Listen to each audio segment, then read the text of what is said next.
Hola, ¿cómo les va? Bueno, vamos a hacer un videito, ¿no? Que está basado en un libro de Michael Singer, que fue el autor de La liberación del alma. Este libro nos habla de 3 leyes universales: la ley del karma, la ley de la voluntad y la ley del amor. Y vamos a ir viendo cómo este autor, ¿no? Nos va mostrando cómo estas 3 leyes, la del karma, la de la voluntad, la del amor, rigen nuestras vidas aquí. Son las leyes del universo. Dice, a veces cuando hablamos de karma, ¿no? Confundimos como si fuera un castigo el karma para todos. Y van a ver que se trata solo de la ley de causa y efecto. Y vamos a ir explorando todos estos términos para darnos cuenta de que realmente se nos está hablando. ¿Bien?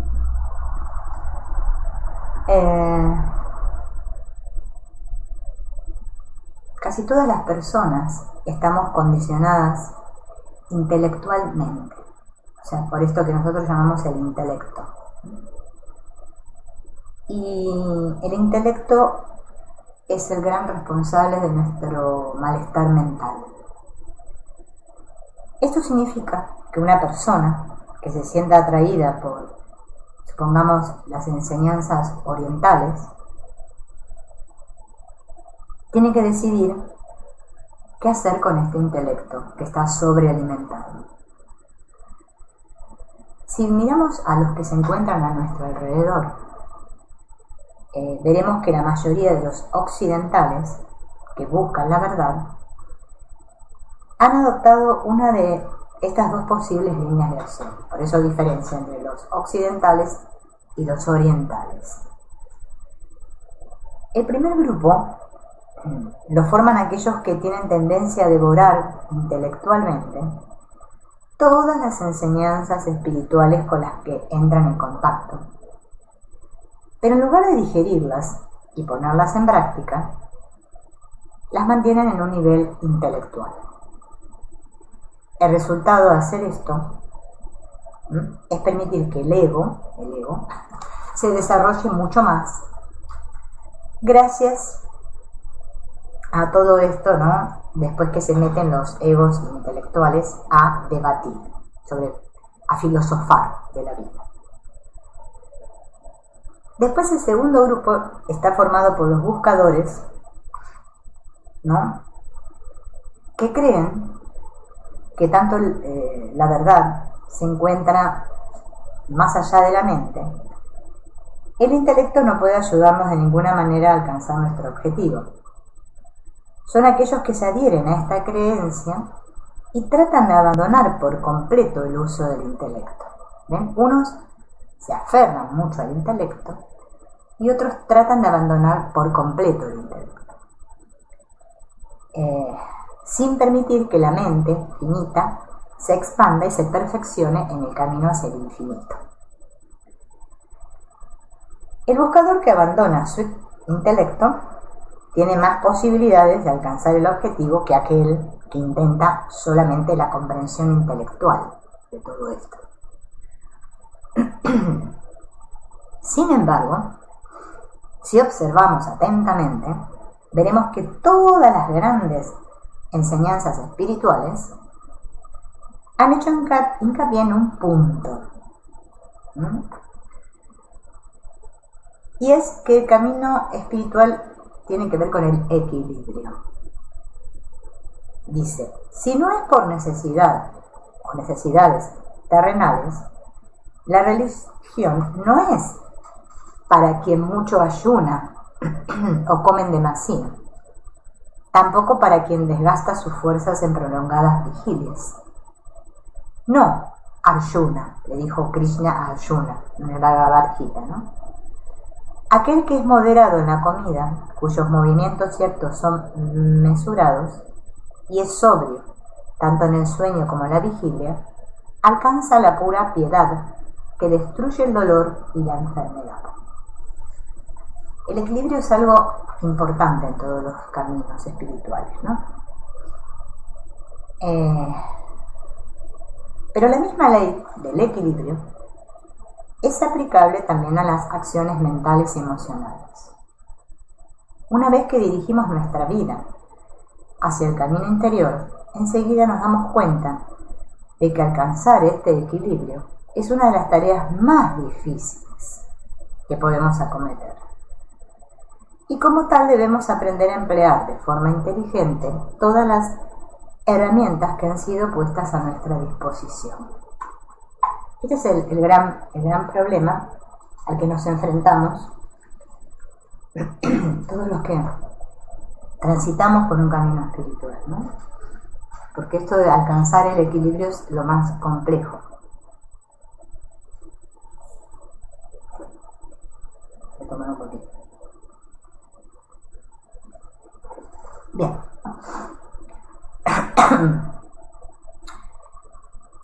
El intelecto, como se sabe, es uno de los aspectos más desarrollados del hombre occidental de nuestro tiempo, y se debe realizar un gran esfuerzo con el fin de hallar el uso equilibrado de esta herramienta mental.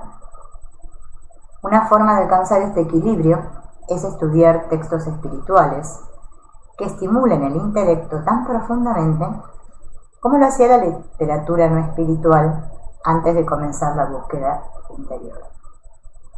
De este modo el intelecto llegará a ver los preceptos espirituales como alternativas razonables al pensamiento occidental tradicional.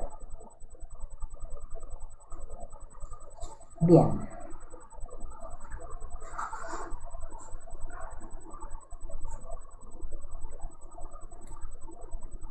Una vez explorado este universo interior, recurro a nuestro almacén de conocimiento científico con el fin de adentrarme en la verdadera naturaleza del universo exterior.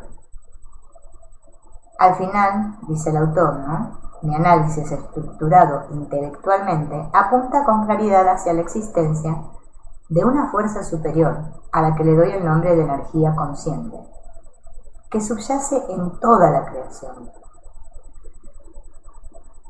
Y muestro que cuando se abordan desde la perspectiva adecuada, las diferentes ciencias occidentales en su totalidad, así como las filosofías religiosas, tanto orientales como occidentales, no hacen más que contemplar diferentes aspectos de esta única verdad subyacente. Entonces, el intelecto, según este autor, dice que es importante. Si estudiamos con decisión estas alternativas lógicas a nuestro antiguo modo de pensar, estaremos programando la mente en un marco más favorable del crecimiento espiritual. Y si somos verdaderamente sinceros en nuestras aspiraciones, el aquietamiento de la mente que resulte de todo ello pesará mucho más que cualquier orgullo espiritual que pueda desarrollarse. ¿Ven? Necesitamos tanto el conocimiento intelectual como aquietar la mente. Así usado de forma adecuada, el intelecto puede ser un medio para alcanzar el fin. No hace falta que lo dobleguemos, ni tampoco tiene por qué quedar tan vinculado al control del ego, que nos engañe hasta hacernos caer en el orgullo espiritual. Llevando este punto un paso más allá, debemos reconocer que el equilibrio para el intelecto es realmente la actitud adecuada, aquella que debería alcanzarse para la mente en general. La mayoría de los aspirantes nota que su mente se encuentra en tal estado de frenesí que de forma automática la considera el peor enemigo. Y eso es todo lo que nos sucede a todos los que iniciamos un camino espiritual, que nos ponemos a pelear contra la mente, porque la queremos callar, porque la queremos dominar, ¿no? Bien. Sin embargo, es interesante comprobar que aquellos que han avanzado realmente a lo largo del camino interior se dan cuenta de que una vez alcanzada la actitud mental adecuada, la mente puede convertirse en una buena amiga. El hecho de que el estado de iluminación resida más allá de la mente no significa que ésta deba ser vista como un obstáculo a la vida espiritual, que es lo que sucede en esta confusión que tenemos con la mente. Que si tengo que ser todo sentir y todo amor, y que la mente, no, nada, no mente, no el estado no mente, que quieren alcanzar muchos, ¿no? Entonces se ponen en una lucha, estamos en una lucha contra la mente, ¿no? Los aspectos inferiores del ser humano son únicamente una barrera cuando se les permite trabajar para sus propios deseos, producto de sus hábitos. Sin embargo, se convierten en los mejores amigos del aspirante cuando se les emplean actividades de orden espiritual. Con este enfoque se ha escrito esta obra, que se llama Ley del Karma, Ley de la Voluntad y Ley del Amor. En muchos sentidos, este trabajo se alza sobre los cimientos establecidos en otro libro que tiene Michael Singer, que se llama The Search for the Truth, o sea, la búsqueda de la verdad. Sin embargo, se ha hecho un gran esfuerzo para que cada ensayo tenga valor en sí mismo.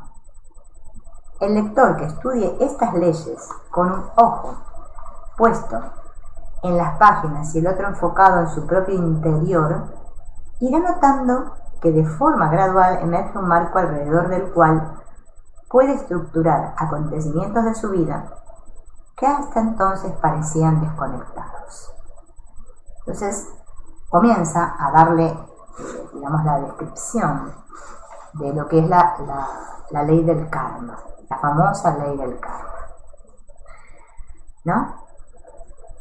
Albert Einstein dijo que el sentimiento religioso del científico adopta la forma de un extasiado asombro ante la armonía de la ley natural, que revela una inteligencia de tal superioridad que, comparado con ella, todo el pensamiento sistemático y la actividad de los seres humanos es un reflejo completamente insignificante.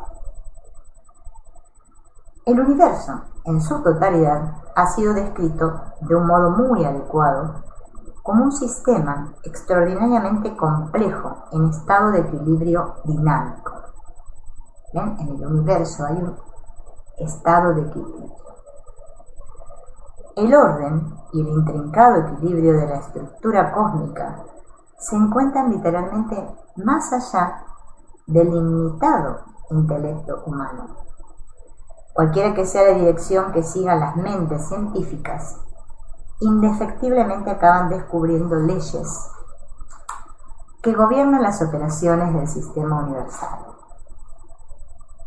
Si indagamos, por ejemplo, en el ámbito macrocósmico, nos enfrentamos con el abrumador equilibrio que estructura las posiciones relativas, las formas de las órbitas y las velocidades de los cuerpos celestes en los millones de galaxias. Hacernos a una idea del grado de exactitud que encierra el orden de la estructura macrocósmica, basta con recordar el modo fascinante en que fue descubierto el planeta Neptuno. Dos físicos en Inglaterra habían llegado de forma independiente a la conclusión de que, según el cálculo de fuerzas en acción, existía una influencia inexplicable en las órbitas de nuestro sistema solar. Y con el fin de explicar este comportamiento del sistema en su conjunto, procedieron a calcular matemáticamente esta variable hasta entonces sin explicación y formularon hipótesis acerca de la localización de otro planeta. La misma noche en que el observatorio francés recibió los cálculos de este famoso Le Verrier, un grupo de astrónomos localizó al planeta Neptuno. Se encontraba casi exactamente allí donde los cálculos matemáticos lo habían situado.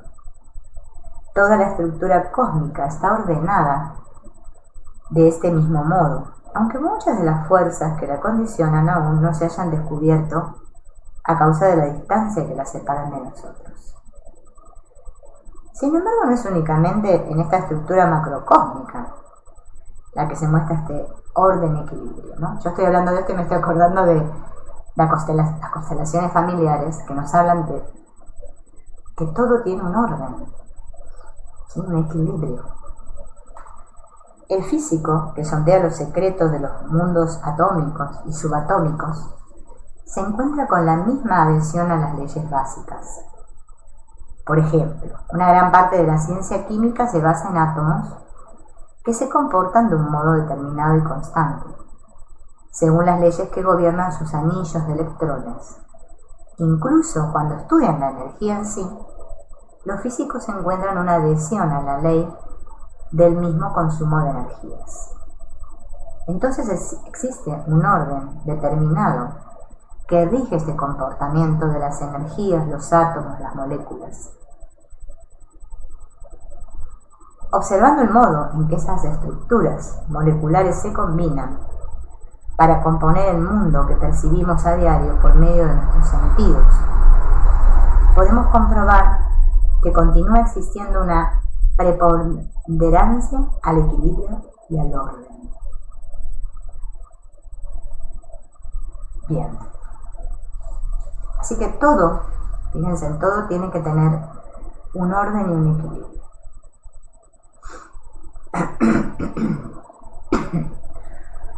A ver.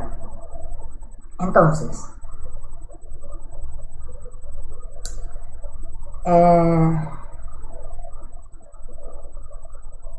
¿puede existir entonces un acontecimiento producto del azar en un sistema de equilibrio? Se pregunta el autor, ¿no?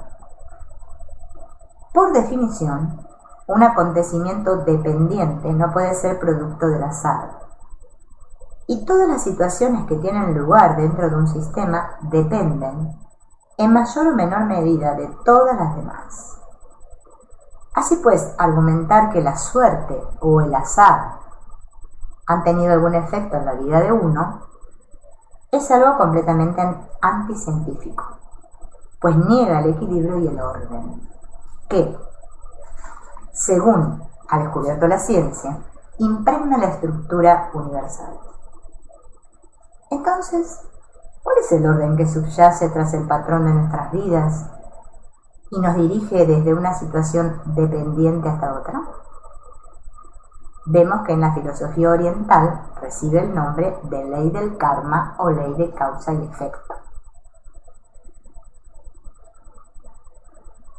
Sin embargo, debe recordarse que la ley del karma constituye el eslabón perdido entre el orden del universo externo del hombre, recientemente descubierto por los científicos, y los acontecimientos que comprenden las diferentes experiencias por las que el hombre pasa a lo largo de su vida. El primer punto es darnos cuenta de que la ley de causa y efecto es la más básica de todas las leyes universales. Un momento de reflexión nos mostrará que en ella se basa la ley de la gravedad, la ley de la selección natural de Darwin, la ley de rendimientos decrecientes y todas las demás relaciones que han sido descubiertas por los científicos de todos los tiempos. La ley del karma es tan básica y tan universal que generalmente se pasa por alto como ley fundamental de la creación. Quizá el mejor modo de ver hasta qué punto esta ley es algo básico y universalmente prevalente es detenernos y darnos cuenta de que no tiene que estar en funcionamiento. Es decir, que el cosmos podría estar lleno de átomos que se comportaran de un modo completamente aleatorio, carente por completo de cualquier orden. En este mundo ficticio, si es que alguien pudiera imaginarlo, podríamos llevar a cabo un experimento, observar científicamente los resultados, y aún así, el mismo experimento podría no dar nunca dos veces el resultado idéntico. Esto lo sabemos todos, ¿no? A nuestros cerebros, concebir esto les resulta extraordinariamente difícil, porque estamos acostumbrados a pensar en términos de causa y efecto. Pero este proceso de causa y efecto es simplemente una ley, una orden particular que estructura la creación. no es una cualidad intrínseca del campo de energía subyacente. Causa y efecto constituyen simplemente un sistema particular de orden que rige el comportamiento del campo de energía. Una vez que reconozcamos causa y efecto como la ley universal más básica, y no como una obviedad que merece ser pasada por alto, habremos hecho un avance importante hacia la comprensión de la estructura y el significado de la vida. El hecho de que un científico pretenda explicar un acontecimiento observado significa que cree que existe una cadena secuencial de causas detrás de ese acontecimiento. Sin embargo, nuestro principal interés aquí reside en mostrar que esta misma ley del karma, que gobierna todos los acontecimientos observados de forma científica, también rige los acontecimientos de nuestra vida diaria. Por ejemplo, ¿no? Y da un ejemplo acá de un acontecimiento de la vida diaria. Un accidente en un cruce en el que el semáforo no funcionaba. En estos casos pensamos inmediatamente: qué mala suerte, no me dan ni un respiro. La idea de que no haya sido un accidente, porque no pueden existir accidentes en un sistema gobernado por una ley infalible, aparece casi como un absurdo. Y sin embargo, el acontecimiento en cuestión no ha sido obviamente algo que haya ocurrido por azar. Piensa en todas las causas de tu presencia en la esquina de esa calle, en el mismo momento en que pasaba el otro coche, y en las causas del semáforo estropeado, y en las que han determinado el comportamiento del otro conductor, etcétera, etcétera. No podemos tomar simplemente un momento en el tiempo y pretender que éste existe independientemente del resto del sistema. Todos los acontecimientos son únicamente eslabones de una cadena universal e infinita de causa y efecto. Cada hecho individual es el resultado esencial de todos los factores causativos que operan dentro del sistema. Y estos factores se extienden tan atrás en el tiempo y en el espacio como queramos rastrearlo. Es importante darse cuenta de que esto también es aplicable a todos los acontecimientos especiales de la vida, tales como el primer encuentro con las personas amadas, el nacimiento de nuestros hijos, heredar una gran cantidad de dinero, o ser despedido de un trabajo solo para encontrarnos seguidamente con una increíble oportunidad laboral. Todo forma parte de un sistema interrelacionado de causa y efecto. Ni un solo aspecto puede ser atribuido a la suerte o al azar. Vieron que es muy común para nosotros decir: ¡ay, qué suerte! ¡Qué casualidad! ¡Ay, qué suerte que tuve! O ¡qué mala suerte que me pasó esto!, ¿no? Pero sin embargo, todo eso que nos va sucediendo forma parte del sistema. Por eso me pareció muy interesante estudiar esto de las constelaciones familiares, porque claro, yo antes la verdad que no entendía nada absolutamente de qué se trataba, pero ahora que más o menos estoy estudiándolo, me parece muy interesante porque normalmente nosotros, todas las situaciones por las cuales hemos pasado, decimos, ¿no?, experimentado en nuestra vida, nosotros, según el estado de conciencia, se lo hemos atribuido a Dios, a la vida, que no sé, qué mala suerte lo que me pasó, o a la culpa, o culpar a otros, o al país, o al gobierno, o quien sea. Pero no nos damos cuenta de que todos estamos totalmente relacionados, y de que la vida es una relación, y que el sistema, todo forma parte de un sistema, ¿no?, y que todo lo que pasa siempre está relacionado con otra cosa, ¿no? Que nada pasa porque sí, por azar, por suerte, ¿no? Algunos en este punto pueden sentir que si las causas se encuentran tan fuera del alcance del control del hombre, podrían también ser fortuitas. Ahora va, Morena. Pero esta línea de pensamiento existe porque apenas hemos comenzado a arañar la superficie de la ley universal del karma. La actuación puramente física del karma explica solo una pequeña parte de nuestras vidas. Con el fin de expandir nuestra comprensión de los acontecimientos que nos suceden a diario, debemos darnos cuenta de que causa y efecto no operan de un modo arbitrario. Existe en realidad una equidad fenoménica en la aplicación de esta ley universal. La naturaleza propia del modo de operar de esta ley hace que el efecto siempre ejerza su influencia sobre la causa, en una proporción exacta a la fuerza original de la causa. Dicho en un sentido newtoniano, a cada acción le corresponde una reacción igual y opuesta. Esto se parece a la ley de la homeostasis o de la compensación que hablan las constelaciones familiares. Por ejemplo, si hacemos rodar una canica hacia otra que se encuentra parada, podemos decir que el comportamiento de la primera es la causa y que el comportamiento resultante que tiene lugar en la segunda es el efecto. Pero también sabemos que la primera canica no continúa su camino sin verse afectada por los resultados de su propia acción. La trayectoria de la primera canica se ve alterada de forma decisiva, tanto en su dirección como en su velocidad, de un modo proporcional al efecto que ha tenido en la trayectoria de la segunda canica. Esto efectivamente aparece como un caso de perfecta equidad, de equilibrio, equidad. Este carácter equitativo de la ley de causa y efecto actúa en todo el universo. Es el modo en que la ley se aplica a sí misma y como tal es aplicable allí donde esté operando. Interesante esto.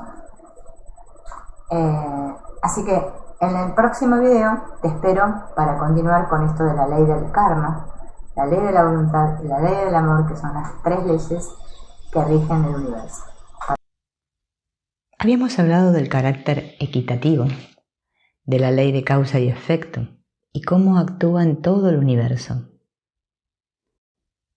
Ese es el modo en que la ley se aplica a sí misma y como tal es aplicable allí donde esté operando. La relación es análoga a la ley de la gravedad, que se aplica a sí misma basándose en la masa relativa de los objetos en cuestión. La diferencia es que la ley de causa y efecto, karma, se aplica de forma que la causa de un acontecimiento recoge los efectos de éste exactamente en la misma proporción en que ella contribuyó originalmente a que el suceso en cuestión ocurriera. Por lo tanto, un hombre que ejerce una fuerza con sus brazos, capaz de levantar una pesa de 45 kilos, tendrá simultáneamente un vector de fuerza opuesto de exactamente 45 kilos que estará empujando sus brazos hacia abajo. Incluso, desde la perspectiva de la física, vemos que la causa que siembra las semillas de una acción siempre recogerá a su vez los frutos de esa acción. Este aspecto equitativo de la ley del karma recibe a menudo el nombre de ley de compensación. Otra característica importante de la ley del karma es que actúa a todos los niveles de la creación y no solo en el mundo material. La ciencia de la psicología enseña que las emociones y los pensamientos también están gobernados por la ley de causa y efecto. Nuestros patrones emocionales, a largo plazo, están gobernados por las experiencias de la infancia y nuestros volátiles sentimientos a corto plazo están causados tanto por acontecimientos externos como por patrones internos de pensamiento. Así que la intricada relación causa-efecto que vincula los acontecimientos externos con nuestro pensamiento y nuestros patrones emocionales, supone que estos aspectos no físicos de nuestro ser están unidos a la cadena universal de causa y efecto. Es todo un único sistema. El universo en su totalidad, en los planos físico, emocional y mental, consiste en una estructura interrelacionada gobernada por la ley de causa y efecto. Resulta difícil apreciar la infalibilidad de una ley de compensación relativa a nuestros pensamientos y emociones. Veamos unos ejemplos. En primer lugar, todos hemos vivido situaciones en las que nos hemos comportado de una forma odiosa con una persona, y nuestro comportamiento ha provocado que se nos haya respondido del mismo modo. Más aún, en ocasiones nos hemos encolerizado y hemos perdido la paciencia, generando una reacción similar por parte de otros individuos. Pero, una vez más, haremos hincapié en el hecho de que no tiene por qué ser de ese modo. Estamos tan habituados a pensar en términos de reacciones lógicas o situaciones específicas que nos resulta difícil abstraernos lo suficiente como para darnos cuenta de que a lo que nos referimos con el término lógico es simplemente al modo de operar de la ley de causa y efecto, junto con su principio de compensación. Pero el karma no siempre actúa de un modo tan inmediato como el de los ejemplos anteriores. Cuando se produce un retraso o una acción es diferida, la actuación de la ley se oscurece tanto que ignoramos por completo su presencia. Un ejemplo de actuación a corto plazo es el que se observa cuando hablamos de forma negativa acerca de alguien a sus espaldas, lo que produce un inmediato sentimiento de superioridad positiva en nuestro interior. Sin embargo, una vez que la maledicencia emprende su camino en dirección a la persona en cuestión, recibimos los frutos negativos de nuestra acción inicial. A menudo, el plazo es tan prolongado que ignoramos completamente que fuimos nosotros quienes pusimos en marcha la ley. Así es como acabamos quejándonos siempre de las acciones de las personas contra nosotros, cuando en realidad somos nosotros quienes establecemos los patrones de nuestras relaciones interpersonales. Podemos encontrar pruebas de un plazo mucho más largo en la actuación del principio de causa y efecto cuando entablamos amistad con un extraño y 10 años más tarde, al ir a solicitar un empleo, nos encontramos con que quien nos hace la entrevista de trabajo es aquella misma persona. Todo regresa inexorablemente.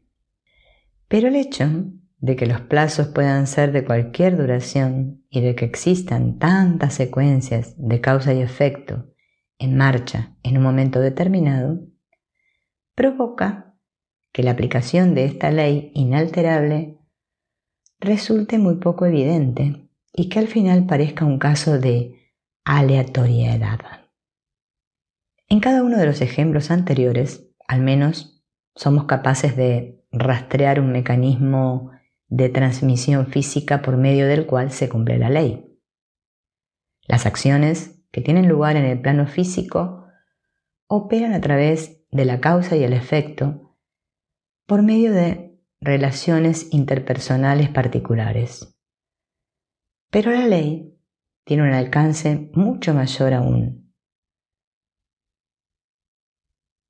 Causa y efecto rigen la actuación de los planos emocionales y mentales tanto como actúan sobre el plano físico. Así pues, podemos poner en acción patrones kármicos con la causa y el efecto establecidos en los niveles superiores. Quizá el ejemplo más simple de este proceso es el de una persona que pasa por la vida emitiendo vibraciones muy altas en el nivel emocional.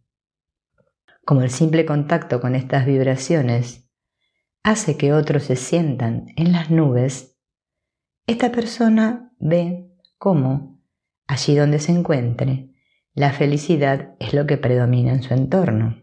Por el contrario, si vamos por ahí, albergando pensamientos y emociones negativas, nos encontraremos invariablemente rodeados de amigos que vibran en una sintonía parecida.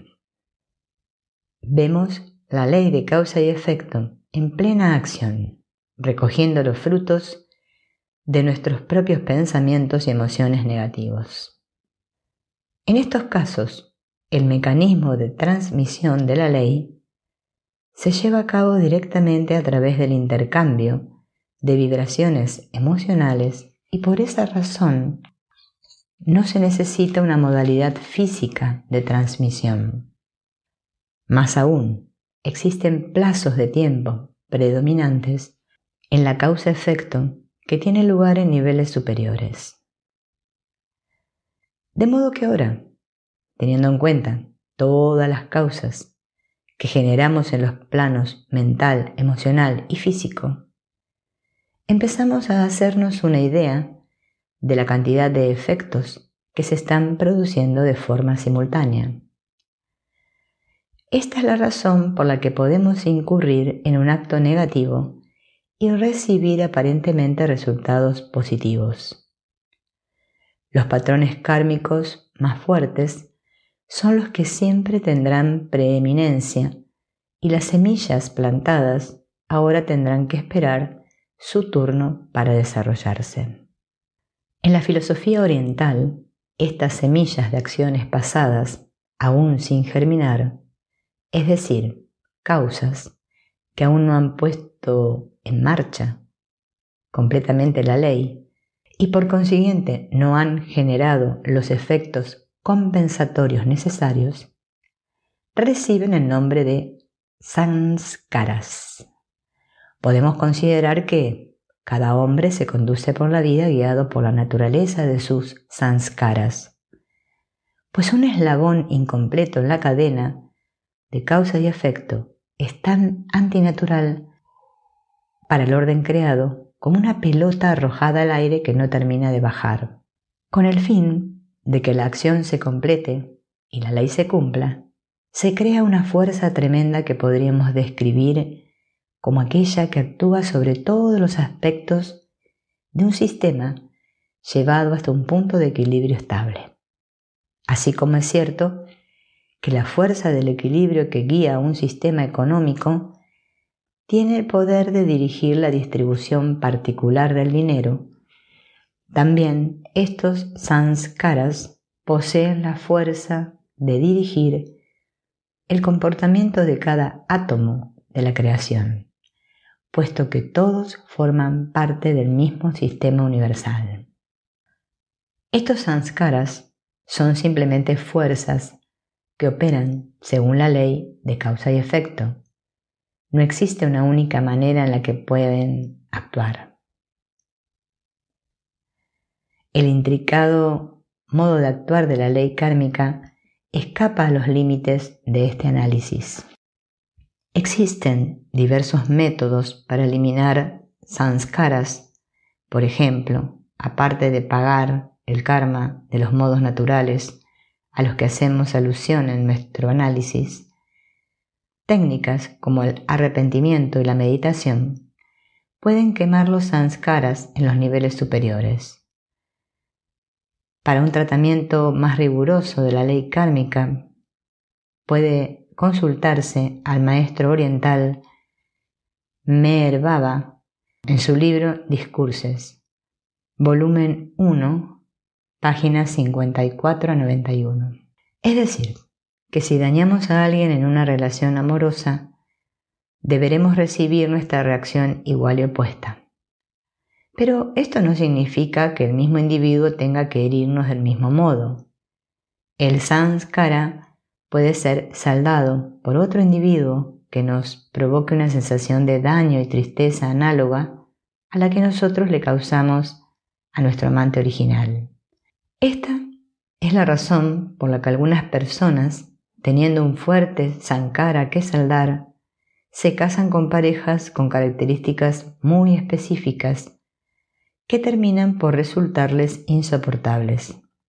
Sin embargo, si dan por terminada la relación antes de que se cumpla el patrón kármico por el cual se unieron al otro, continuarán proyectando esos fuertes sanskaras y atraerán de nuevo hacia ellos una pareja con similares rasgos subyacentes. Este patrón continuará dominando sus relaciones conyugales hasta que hayan satisfecho completamente su deuda kármica, aprendiendo a mantener buenas relaciones con las personas que presenten esas características. Causa y efecto rigen todos los acontecimientos que se producen dentro del sistema universal. También se ha hecho evidente que una equidad perfecta prevalece en todo momento debido al aspecto de compensación de esta ley universal. Sin embargo, todavía existen muchas circunstancias en nuestras vidas que parecen contradecir la actuación del karma. Por ejemplo, ¿dónde está la causa que determina cuáles serán nuestros padres? ¿O cuál es la causa que hará que nuestros cuerpos y nuestras mentes muestren características positivas o negativas? No hay duda de que una persona que nazca en un hogar acomodado con unos padres felizmente casados estará iniciando su vida con una serie de contribuciones que le otorgarán cierta ventaja en el juego de causa y efecto. Si en casa crece rodeado de amor y recibe una buena educación moral e intelectual, comenzará acumulando buenos sanskaras desde el principio. Estos sanskaras, a su vez, ayudarán a atraer buenas circunstancias que tenderán a perpetuar un crecimiento positivo. Es cierto que por medio de sus acciones diarias, esta persona podrá cambiar fácilmente este patrón potencialmente positivo por uno negativo, pero no hay duda de que se le habrá dado ventaja sobre un niño nacido en una familia pobre y violenta. Entonces, ¿dónde está la equidad? Cuando un niño nace ciego o con algún otro tipo de discapacidad, y a otro niño se le concede un cuerpo bien proporcionado y una hermosa voz, ¿dónde está el aspecto de compensación? Argumentar que únicamente el karma de los padres fue responsable de las características físicas, emocionales y mentales del niño es simplemente incompatible con el modo de operar de la ley. El niño es una entidad individual y a lo largo de su vida se le pedirán responsabilidades para todas las acciones a las que dé lugar. Así pues, a no ser que exista un enorme defecto en la ley del karma, es necesario que haya algún modo por el que puedan explicarse estas importantes condiciones de la infancia, aparentemente casuales. La ley de la reencarnación es exactamente lo que se necesita para restaurar el equilibrio del sistema universal.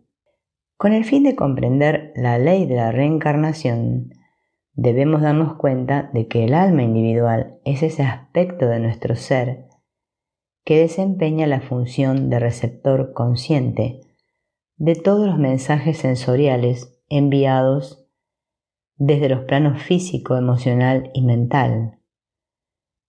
El alma es el testigo consciente de toda la actividad que tiene lugar en cada plano, pero trascendiendo totalmente el cuerpo, las emociones y la mente. Cuando el alma está recibiendo constantemente mensajes desde los aspectos inferiores de nuestro ser, termina identificándose con esos aspectos, y es entonces cuando pensamos: yo soy mi cuerpo, yo soy mis emociones, yo soy mis pensamientos. Esta alma, el aspecto de pura conciencia de nuestro ser, se ve limitada por el proceso de acumulación de samskaras de los que se reviste. Así pues, a pesar del hecho de que tú vives en la ilusión de la conciencia del ego, permitiendo que patrones creados por los hábitos del cuerpo, las emociones y los pensamientos gobiernen tu comportamiento, todavía eres tú, el alma individual, y eres responsable de todas tus acciones. Con esta comprensión de la verdadera naturaleza del alma, estaremos preparados para retomar nuestro examen de la doctrina de la reencarnación.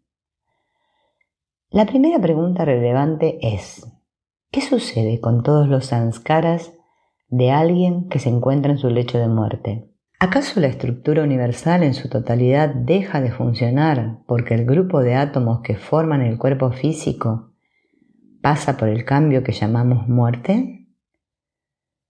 La ley debe cumplirse. Después de todo, el karma es la fuerza subyacente que se encuentra detrás de toda la creación. Lo que sucede realmente es que el alma, impresa con los patrones kármicos específicos que fue acumulando durante toda su vida, pasa cierto tiempo en los reinos superiores y después reencarna de nuevo en una forma humana. Todas las condiciones que rodean el nacimiento, como cuáles serán los padres o las características físicas e intelectuales específicas que tendrá el nuevo ser, vienen determinadas por el karma del alma que reencarna. La fuerza del equilibrio en acción atraerá a un individuo hacia otro y creará las condiciones materiales específicas, de modo que los samskaras puedan saldarse del modo más fácil.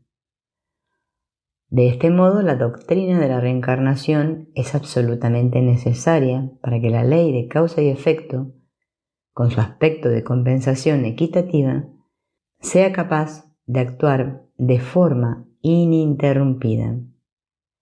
De otro modo, tendríamos semillas kármicas que, debido a la muerte física, nunca darían los frutos correspondientes, así como efectos en torno a las diferentes condiciones del nacimiento que aparentemente no tendrían causas equitativas. Tengamos en cuenta que la simple aceptación de la existencia de una vida tras la muerte no puede explicar por sí misma esta ruptura de la ley. No explica por qué almas diferentes comienzan su vida en condiciones tan desiguales para terminar siendo juzgadas de la misma forma por la ley de causa y efecto a través de la vida y tras la muerte. ¿Dónde están la justicia y la equidad en el caso de dos nuevas almas, una que comienza su vida en una familia piadosa y la otra en una familia pobre, violenta e ignorante? Sin duda, la fuerza del alma puede superar estas últimas condiciones, pero es evidente que resulta más fácil vivir correctamente cuando naces en el seno de una familia piadosa. Además, la ley de la reencarnación no solo restaura la equidad del sistema, sino que también nos proporciona una explicación para los casos de los niños prodigio. Todos estamos de acuerdo en que, tras la muerte, el alma abandona su cuerpo físico. Pero no es menos cierto que los aspectos emocionales y mentales que existen en los planos superiores al físico permanecen intactos. Cuando se reúnen las condiciones kármicas idóneas para la reencarnación siguiente, estos rasgos mentales y emocionales se reencarnan junto con el alma. A través de esta nueva reencarnación, dichas cualidades prenatales se manifiestan en forma de aptitudes para ciertas actividades, así como en un profundo interés por determinados temas. Las almas avanzadas pueden incluso manifestar el uso de estos aspectos procedentes de nacimientos anteriores desde una edad muy temprana, como en el caso de Mozart, quien componía sinfonías a la edad de 5 años. Cuando los científicos son testigos de una correlación muy alta entre padres intelectuales e hijos intelectuales y trazan la conclusión definitiva de que estos rasgos han sido heredados genéticamente, están manifestando una cierta cortedad de miras. En realidad, la causa de esta correlación es que los padres inteligentes tienden a atraer a almas inteligentes hasta el cuerpo que sus genes han creado. Esto ocurre porque ellos serán capaces de proporcionar un ambiente adecuado para que este niño resuelva sus sanskaras.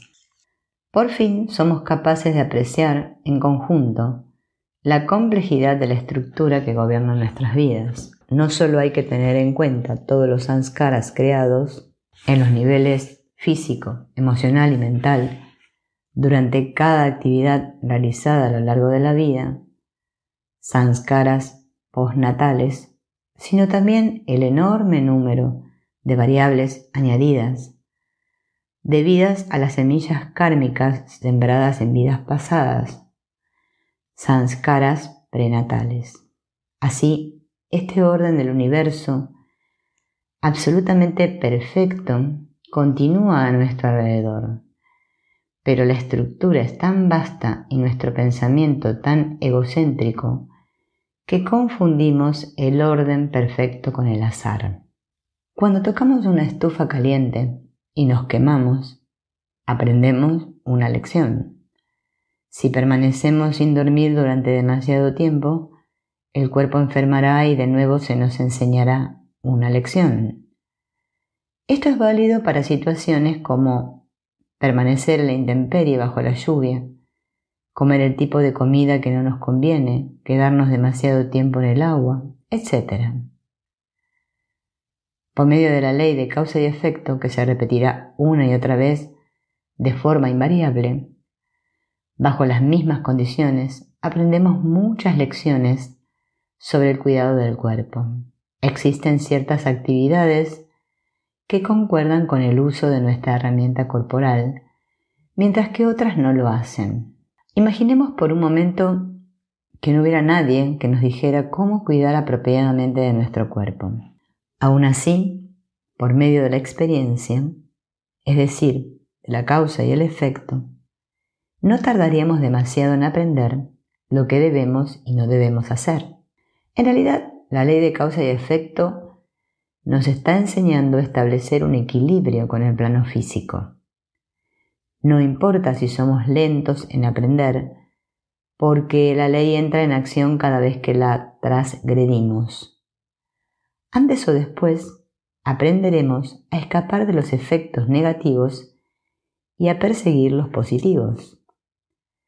Ante nosotros se extiende un camino que producirá los resultados más positivos en lo que respecta a nuestra relación con el mundo de los átomos. En realidad, la ley de causa y efecto está entrenando el alma, que no existe en el plano físico, para actuar de forma adecuada en los niveles inferiores de la creación. Sin embargo, el cuerpo físico es solo un aspecto de nuestro ser. El maestro de escuela cósmico, la ley de causa y efecto, también nos enseña a cuidar adecuadamente de nuestros aspectos emocionales y mentales. Cuando andamos por la vida odiando a todo el mundo, cargamos con los frutos de nuestros actos, viviendo en un mundo frío y lleno de odio. Si permitimos que nuestras emociones se escapen de nuestro control, desembocando en la ira o la lujuria, terminaremos pagando el precio de acuerdo con la ley kármica. Por el contrario, si conservamos una actitud pacífica y amorosa, pasaremos por la vida rodeados de estas hermosas vibraciones y permaneceremos todo el tiempo en un estado elevado. De este modo se nos está enseñando de un modo gradual a alcanzar un equilibrio con nuestro aspecto emocional. Existe un camino por el que el alma puede transitar y que está completamente libre de problemas, lleno de dicha, amor, paz y satisfacción en todo momento. La ley de causa y efecto está haciendo todo lo que está en su poder para ayudarnos a transitarlo. Lo mismo puede aplicarse a nuestro aspecto mental. Si albergamos pensamientos negativos, estos siempre nos conducirán a la negatividad, mientras que el pensamiento positivo es un poder capaz de crear un paraíso en la tierra. Todos lo sabemos, porque cada vez que hemos hecho el más mínimo movimiento en la dirección correcta, se nos ha dado una zanahoria, mientras que el movimiento en la dirección equivocada ha traído como consecuencia un palo. El problema es que, debido a los plazos tan largos desde que tiene lugar la acción hasta que se produce la reacción, a menudo nos perdemos el mensaje. Nos escabullimos, engañamos a nuestras esposas, recibiendo inmediatamente toda la sensación gratificante de los sentidos. Pero, con el tiempo, nuestra relación conyugal sufre, nuestra esposa sufre y hemos provocado una situación de gran negatividad. La tentación que supone la ganancia a corto plazo nos vuelve ciegos a la actuación completa de la ley universal en acción. Sin embargo, el karma es el maestro perfecto. La paciencia es una de sus mayores virtudes. Nos enseñará las mismas lecciones una y otra vez hasta que acabemos por aprenderlas. Los sanskaras particulares relacionados seguirán atrayendo hasta nosotros circunstancias similares independientemente de a dónde vayamos o de lo que hagamos.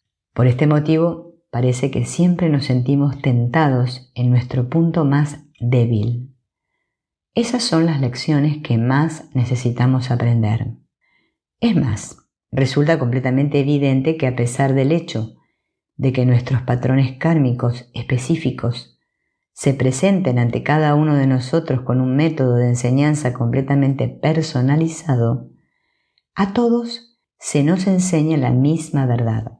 En última instancia, todos estamos aprendiendo a controlar el cuerpo, las emociones y la mente, de modo que podamos realizarnos a nosotros mismos como alma. El tiempo que se tarde en aprender esas lecciones dependerá realmente de la fuerza de voluntad del individuo, puesto que la voluntad dinámica es una acción presente y deliberada que el alma adopta, mientras que los hábitos diarios son simplemente la manifestación de nuestros patrones kármicos pasados. Sin embargo, si la razón no guía nuestra voluntad, terminaremos creando aún más sanskaras negativos que necesitarán ser salvados. Por el contrario, si ejercitamos de forma firme y consciente nuestra voluntad, tratando de aprender más rápido las lecciones de vida, creceremos más deprisa que si simplemente esperamos que los sanskaras sean eliminados de forma natural. Resulta interesante observar cómo, conforme adoptamos las mencionadas acciones positivas que nos ayudarán en nuestro desarrollo, nos vamos dando cuenta de que el karma actúa de un modo más inmediato. Todos los plazos de los que hemos hablado antes se acortan, lo que hace más sencillo apreciar los frutos de nuestras acciones presentes.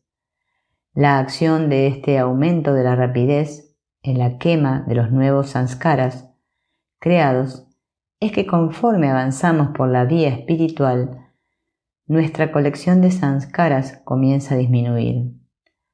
A medida que vamos sintonizando con la ley universal, vamos saldando nuestras deudas pasadas, mientras que el karma recién creado tiende a movernos en la dirección correcta.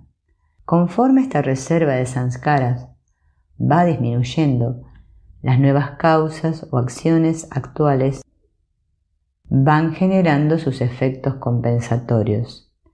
Así, cada paso del camino resulta algo más fácil que el anterior. Como ahora podemos ver los resultados de las acciones de forma más directa, somos capaces de ajustar nuestro comportamiento a la situación. Por medio de la ley de causa y efecto, la vida nos está diciendo algo. Cuanto más preparados estemos para aplicar una voluntad positiva y guiada por la razón con el fin de recibir y comprender su mensaje, más rápidamente evolucionaremos hacia el objetivo último de la vida, la realización espiritual. Cuando un alma ha avanzado lo suficiente en la vía espiritual, se da cuenta de forma intuitiva de que es una entidad completamente diferente del cuerpo, las emociones y la mente. Una vez que se identifica a sí misma como pura energía consciente, trasciende todo karma.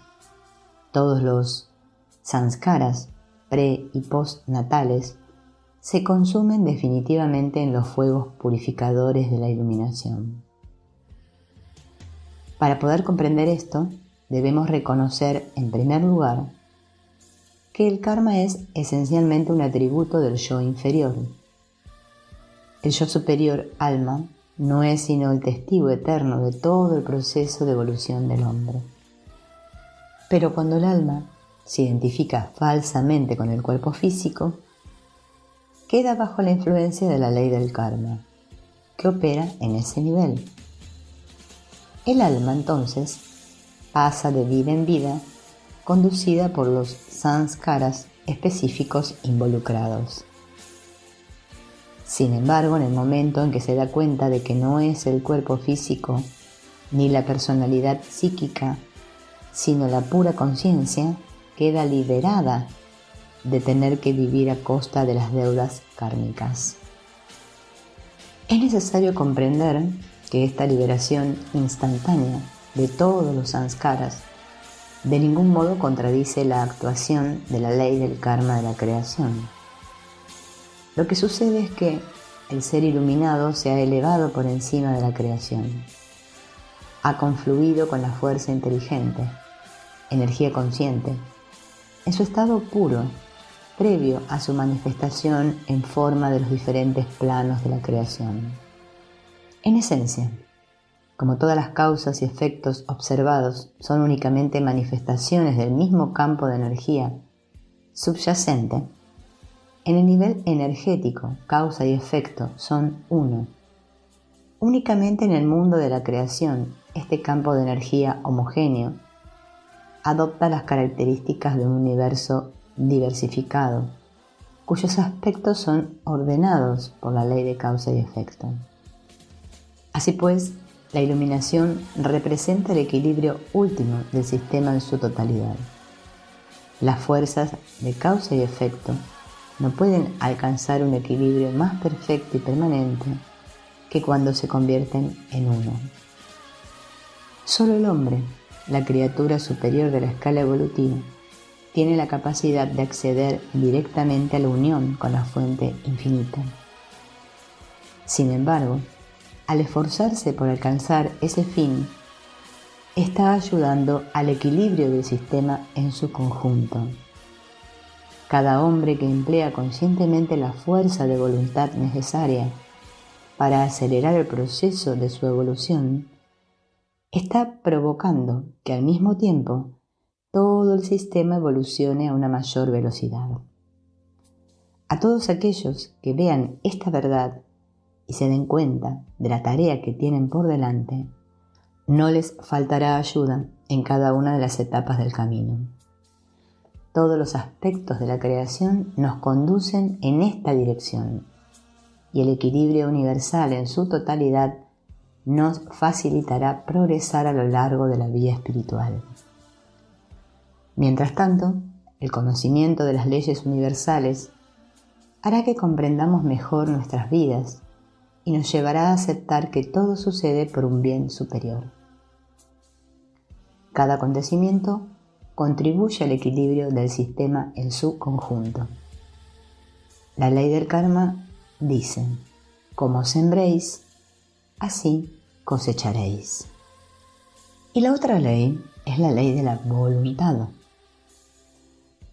Vamos a escuchar un ejemplo del poder de la voluntad. Sentí la necesidad de golpearle allí mismo y en ese mismo instante, pero al pensar en las consecuencias me contuve. No sé por qué lo hice. Había decidido no comentarle nada sobre el tema, pero en el momento en que estuvimos juntos salió toda la historia. Prácticamente escapó a mi control. Sin duda, explicar el juego de fuerzas que se esconde detrás del comportamiento humano es una noble tarea. Cada uno de los grandes expertos en este campo ha postulado una serie de motivos subyacentes en un intento por analizar científicamente las acciones del hombre. Tenemos teorías basadas en el sexo, en el miedo a la muerte, teorías sobre el superhombre, etc. Sin embargo, independientemente de cuál de estas visiones modernas sobre el impulso del comportamiento humano apoyemos, existe una cosa de la que podemos estar completamente seguros. Cada hombre está dotado de una fuerza interior especial cuya potencialidad le permite tener un control total sobre sus palabras, acciones, emociones y pensamientos. Todos sabemos que justo antes de abrir la boca para hablar o de mover nuestro cuerpo para actuar, existe un breve instante durante el cual podemos decidir si permitimos o no que esa acción tenga lugar. Sin embargo, la mayor parte del tiempo permitimos que este instante pase, consintiendo que palabras y acciones fluyan de forma automática. En esencia, nos permitimos reaccionar de forma instintiva a los diferentes estímulos procedentes de nuestro ambiente exterior e interior. Pero al menos en alguna ocasión aprovechamos esa fracción de segundo disponible para tomar una decisión sensata, guiada por la razón. Cuando hacemos esto, y seguidamente fluyen de forma consciente los resultados de dicho proceso de decisión interior, decimos que estamos ejercitando nuestra propia voluntad. Obviamente, este acto de voluntad contrasta de forma radical con el mecanismo de estímulo-respuesta al que se le permite operar en cualquier momento, favoreciendo la pérdida de ese instante destinado a la reflexión interior. Vemos por lo tanto que la voluntad es un poder interior que nos permite tomar conscientemente las riendas ante cualquier situación en lugar de dejar que la situación nos conduzca a nosotros. La fuerza de voluntad es lo que separa al hombre de todos los mecanismos de respuesta condicionada puramente mecánica. La voluntad es la fuerza que puede mediar durante la pausa existente entre el estímulo y la respuesta y que da lugar a la manifestación de cualquier respuesta, dependiendo de los deseos de la entidad consciente que ejerce dicha voluntad. Debemos tener siempre presente la importancia que encierra un concepto como la voluntad. Es una fuerza que se enfrenta directamente a cualquiera de las teorías modernas que tratan de explicar el comportamiento humano sobre la única base de los estímulos causativos. Pero, ¿qué es exactamente la voluntad? ¿De dónde procede? ¿Cómo podemos controlar esta fuerza? ¿Qué significa desarrollar la voluntad? El primer paso a la hora de desarrollar este análisis sobre qué es la voluntad es formular un modelo del hombre que podamos usar como base. En la siguiente imagen podemos ver que el aspecto más básico del hombre es su cuerpo, el yo animal. Este es el aspecto de nuestro ser que existe en el plano físico y que nos permite ser conscientes de su existencia. Por encima de él tenemos el yo psíquico, es decir, la combinación de los aspectos emocionales y mentales de nuestro ser. Estos aspectos más sutiles, que el mundo de los átomos generalmente tienen su origen en los planos astrales y mentales, respectivamente. Combinaremos todo este sistema de aspectos físicos, emocionales y mentales del hombre y nos referiremos a él como el yo inferior.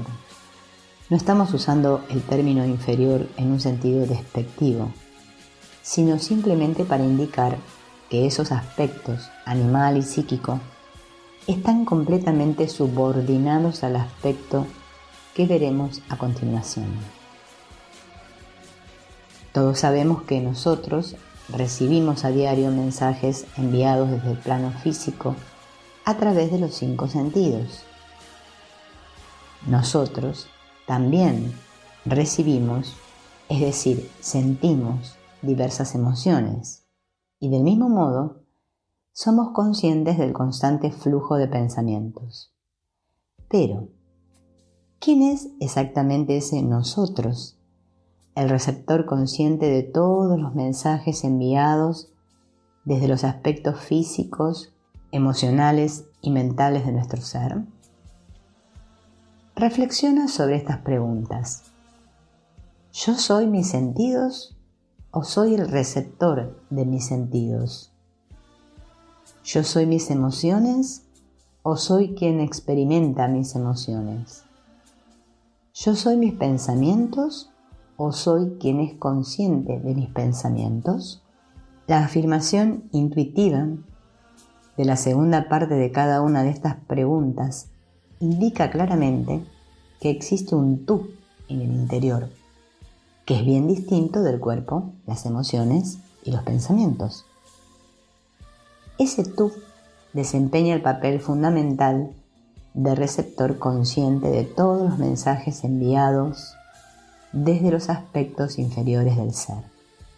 A este aspecto de pura conciencia del sistema, un aspecto que trasciende completamente al cuerpo, a las emociones y a la mente, nos referimos como el yo superior o el alma.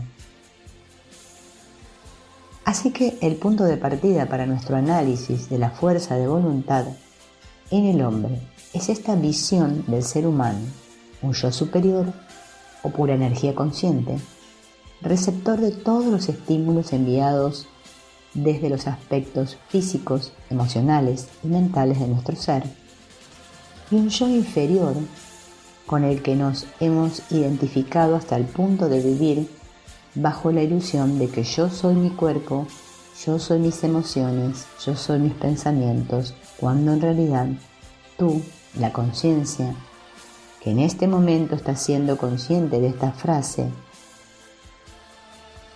mientras está siendo escuchada para ti por la voz en tu cabeza, eres pura conciencia que trasciende completamente al cuerpo, a las emociones y a la mente. Una vez que hayamos establecido la base fundamental para un modelo analítico del hombre, seremos capaces de comenzar nuestro análisis de la fuerza de voluntad. Primero nos ocuparemos de la cuestión del origen de la voluntad. Todos sabemos que cada uno de los aspectos previamente analizados de nuestro ser parecen ejercer algún tipo de fuerza de voluntad durante cada día de nuestras vidas. Cuando nuestros cuerpos están hambrientos, cansados o buscan sexo, se está ejerciendo una fuerza real, una fuerza que trata de impulsarnos hacia la satisfacción de esas necesidades. Incluso si no nos apetece comer en ese preciso momento, por lo general el cuerpo nos fastidia hasta que finalmente caemos en la tentación.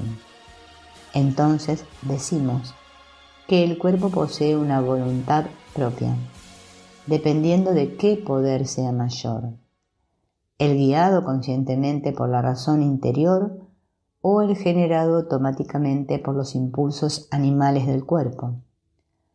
Tendrá lugar, así, una acción u otra.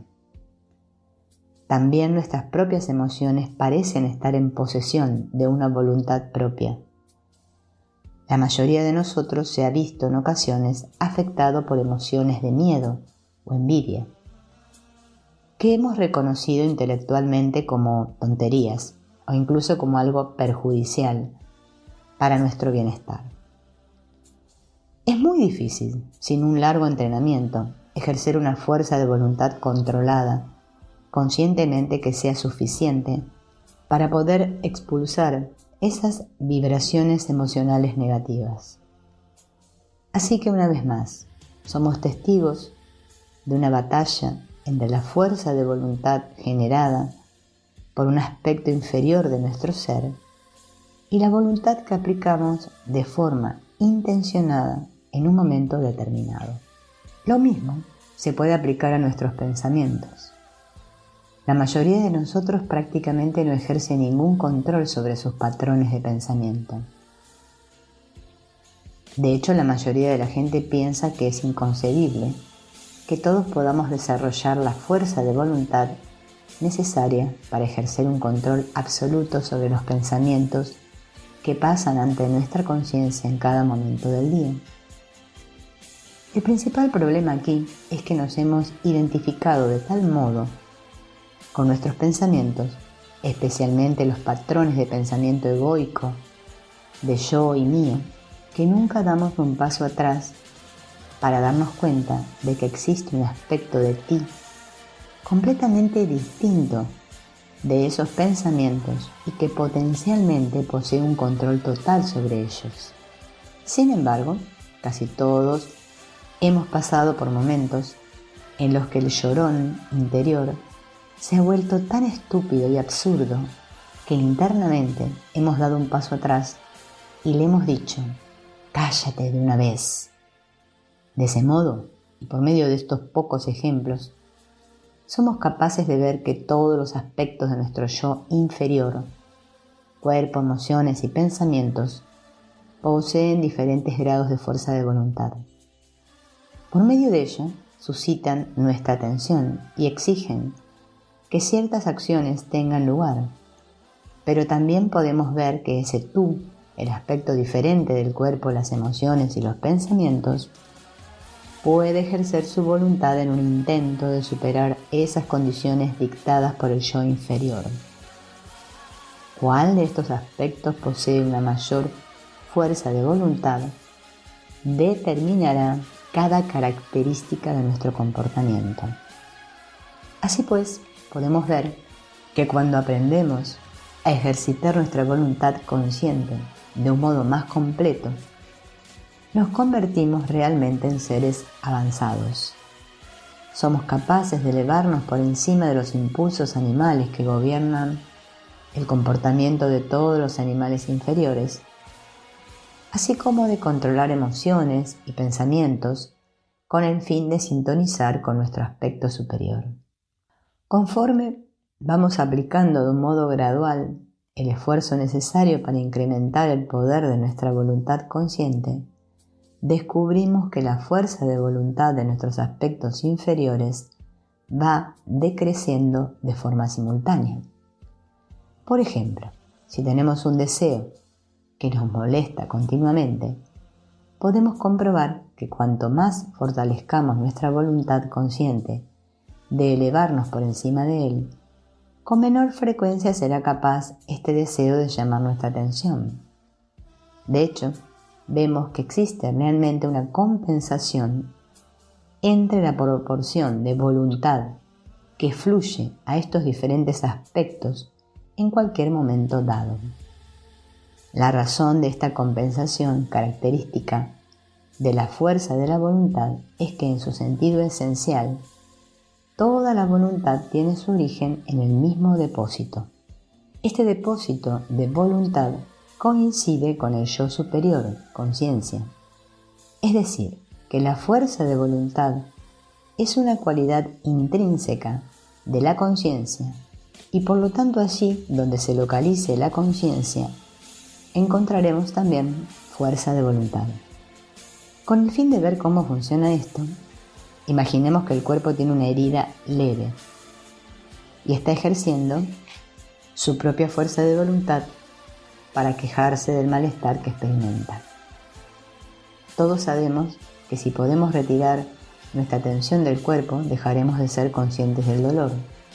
Sin embargo, si le prestamos atención conscientemente, las quejas no dejarán de aumentar cada vez más. En el primer caso, hemos retirado la fuerza de voluntad del cuerpo usándola en un nivel superior. En el segundo caso, al concentrarnos en el cuerpo, hemos incrementado la autoridad de éste sobre la voluntad, al focalizar nuestra conciencia en él.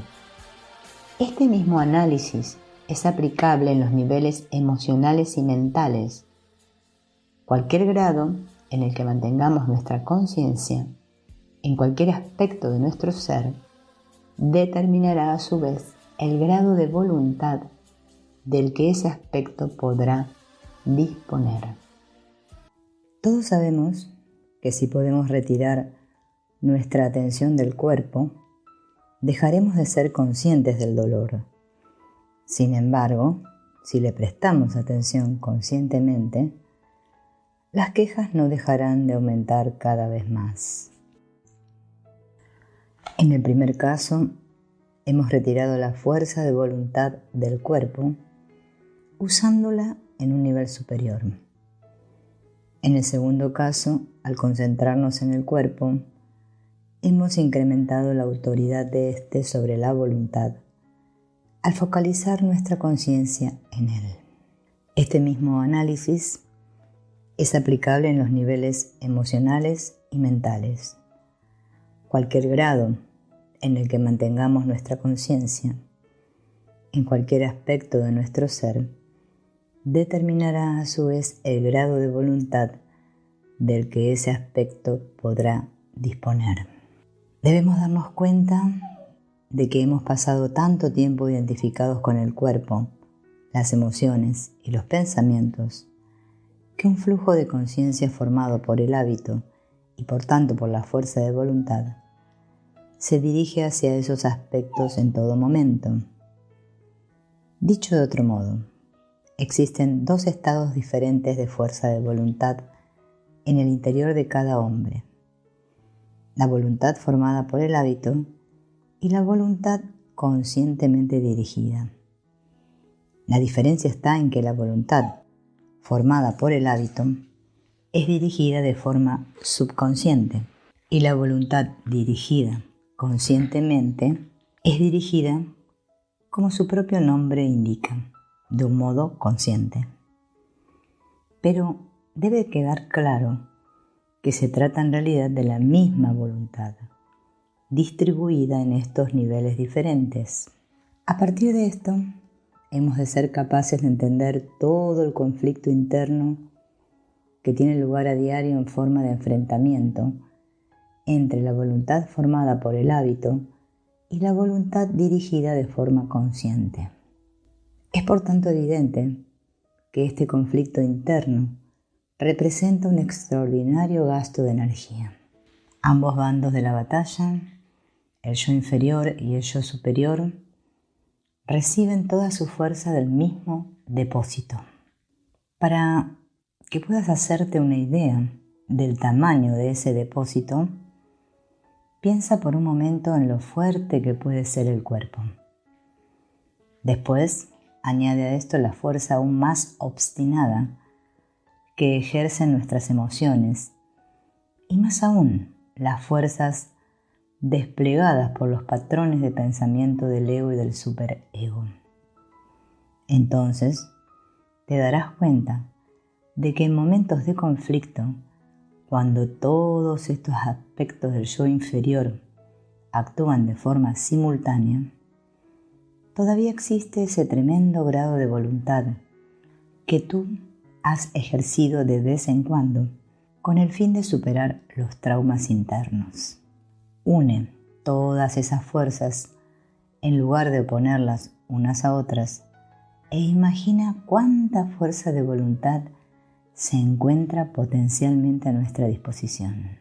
Con esa fuerza bien empleada, un hombre puede llevar a cabo cualquier cosa que pase por su mente y hacerlo en un estado de absoluta paz.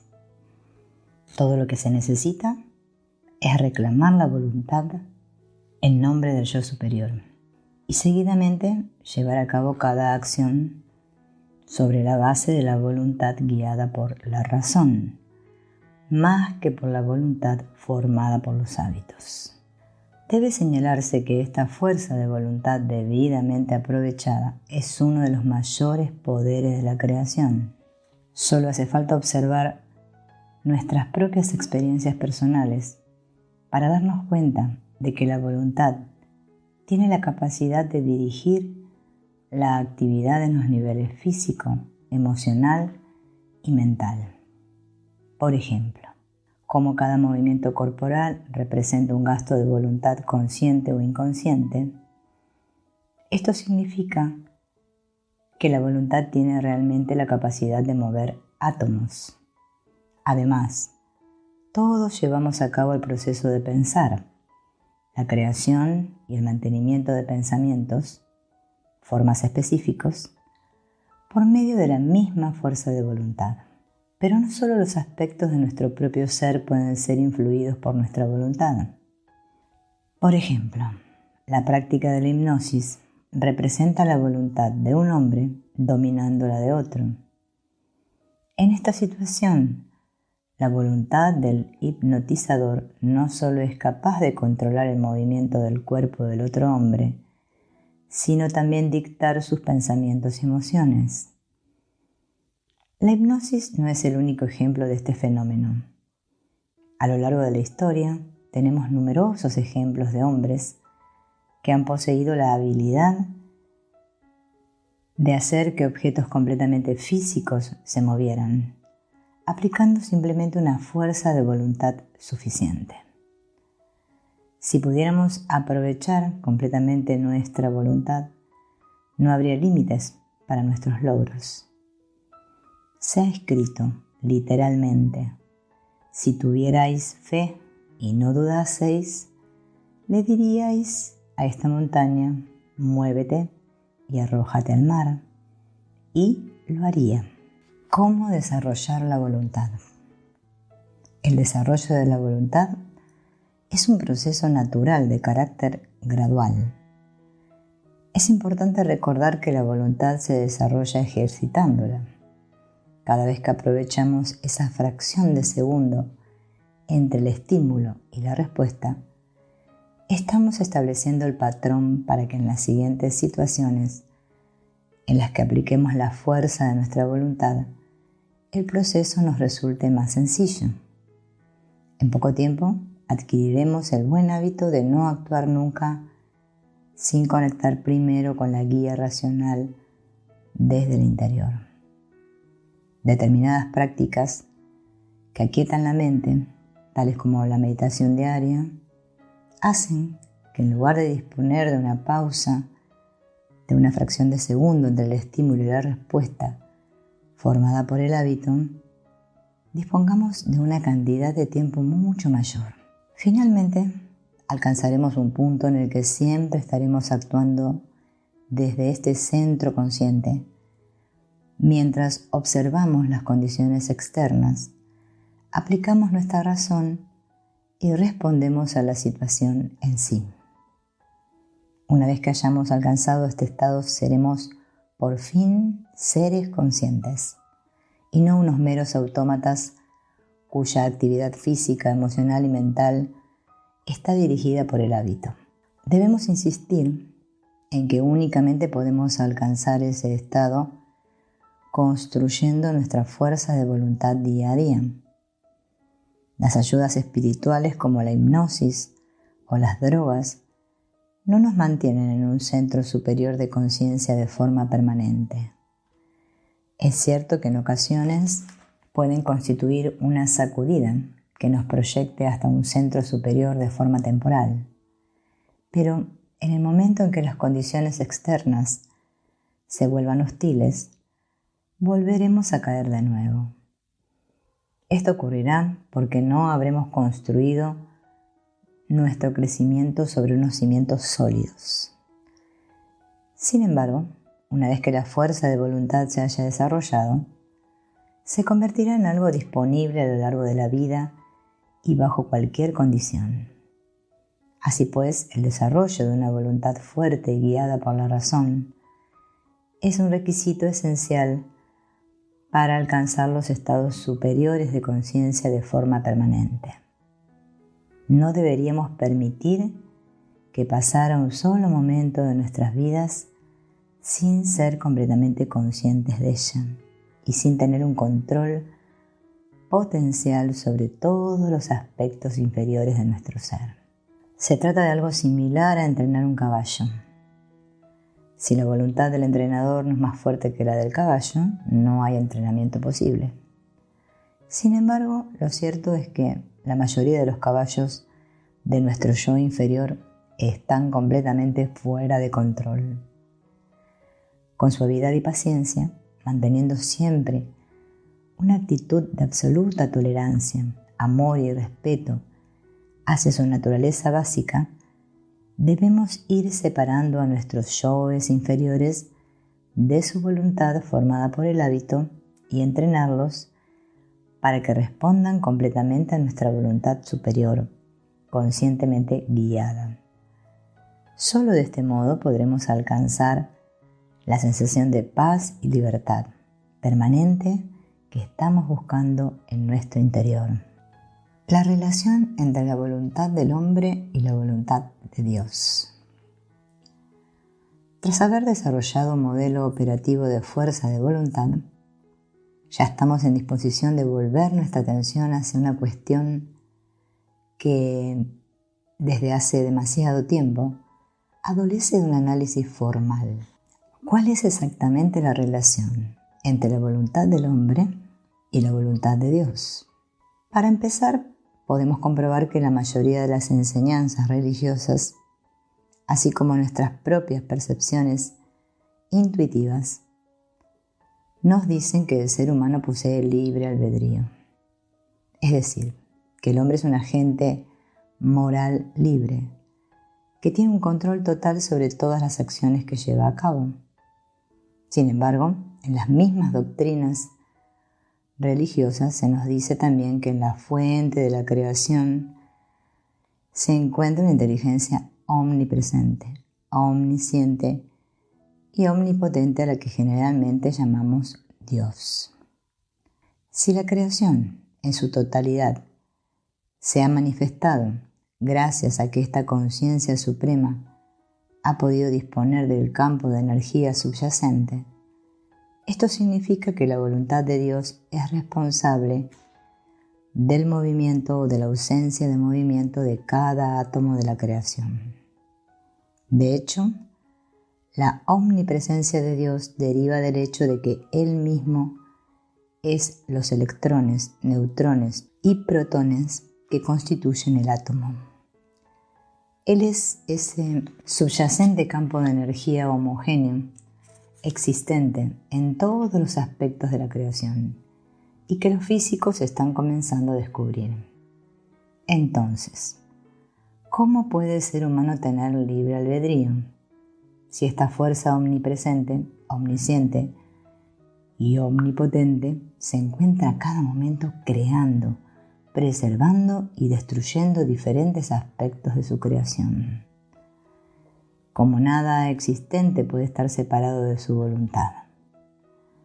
No es difícil comprender que, si por un solo segundo esta energía consciente dejara de mantener cualquier aspecto de la creación, ese aspecto dejaría de existir. Los átomos se dispersarían al faltarles la energía dirigida que les mantiene unidos. Nada puede suceder sino por su voluntad. Y por tanto, cualquier cosa separada de ella dejaría de existir. Parece, por tanto, que cuanto más hablamos acerca de esta fuerza inteligente que subyace a todas las cosas, más nos damos cuenta de que el concepto de libre albedrío, en lo que respecta al hombre, Es algo completamente ilógico en un universo que se mantiene unido instante tras instante por medio de la voluntad omnipotente de Dios. Así que, ¿cómo reconciliamos entonces esta aparente contradicción? Recordando que el origen de la fuerza de voluntad en el hombre reside en su yo superior, conciencia, en tanto que la voluntad es la fuerza que dirige el flujo de la conciencia. Cada vez que nuestra atención se deposita en el cuerpo físico, las emociones o los pensamientos, una cantidad proporcional de voluntad es desplazada hacia allí. Por esta razón, si deseamos comprender de un modo más completo el origen de la fuerza de voluntad en el hombre, en primer lugar debemos estudiar con detenimiento la fuente de su conciencia, puesto que ambos aspectos fluyen juntos. El aspecto de yo superior, alma de nuestro ser, es pura energía consciente. Asimismo, sabemos que detrás de cada aspecto de la creación se encuentra el mismo campo de energía consciente, omnipresente, omnisciente y omnipotente. Combinando estas afirmaciones acerca del hombre y de Dios, finalmente somos capaces de comprender el verdadero significado del pasaje bíblico que nos dice que el hombre es creado a imagen de Dios. Dios es la conciencia pura universal y la conciencia individual de cada alma individual es únicamente un punto concreto de este espíritu universal. Existen 3 estados de conciencia diferentes: el yo inferior, el alma y el espíritu. Cualquier hombre que emplee el esfuerzo necesario para elevarse por encima de su yo inferior será capaz de experimentar estos aspectos superiores por sí mismo. Después de todo, constituyen la misma esencia de nuestro ser interior. El yo superior, la conciencia del hombre, que es la fuente de la voluntad del ser humano, tiene su origen en la misma conciencia universal.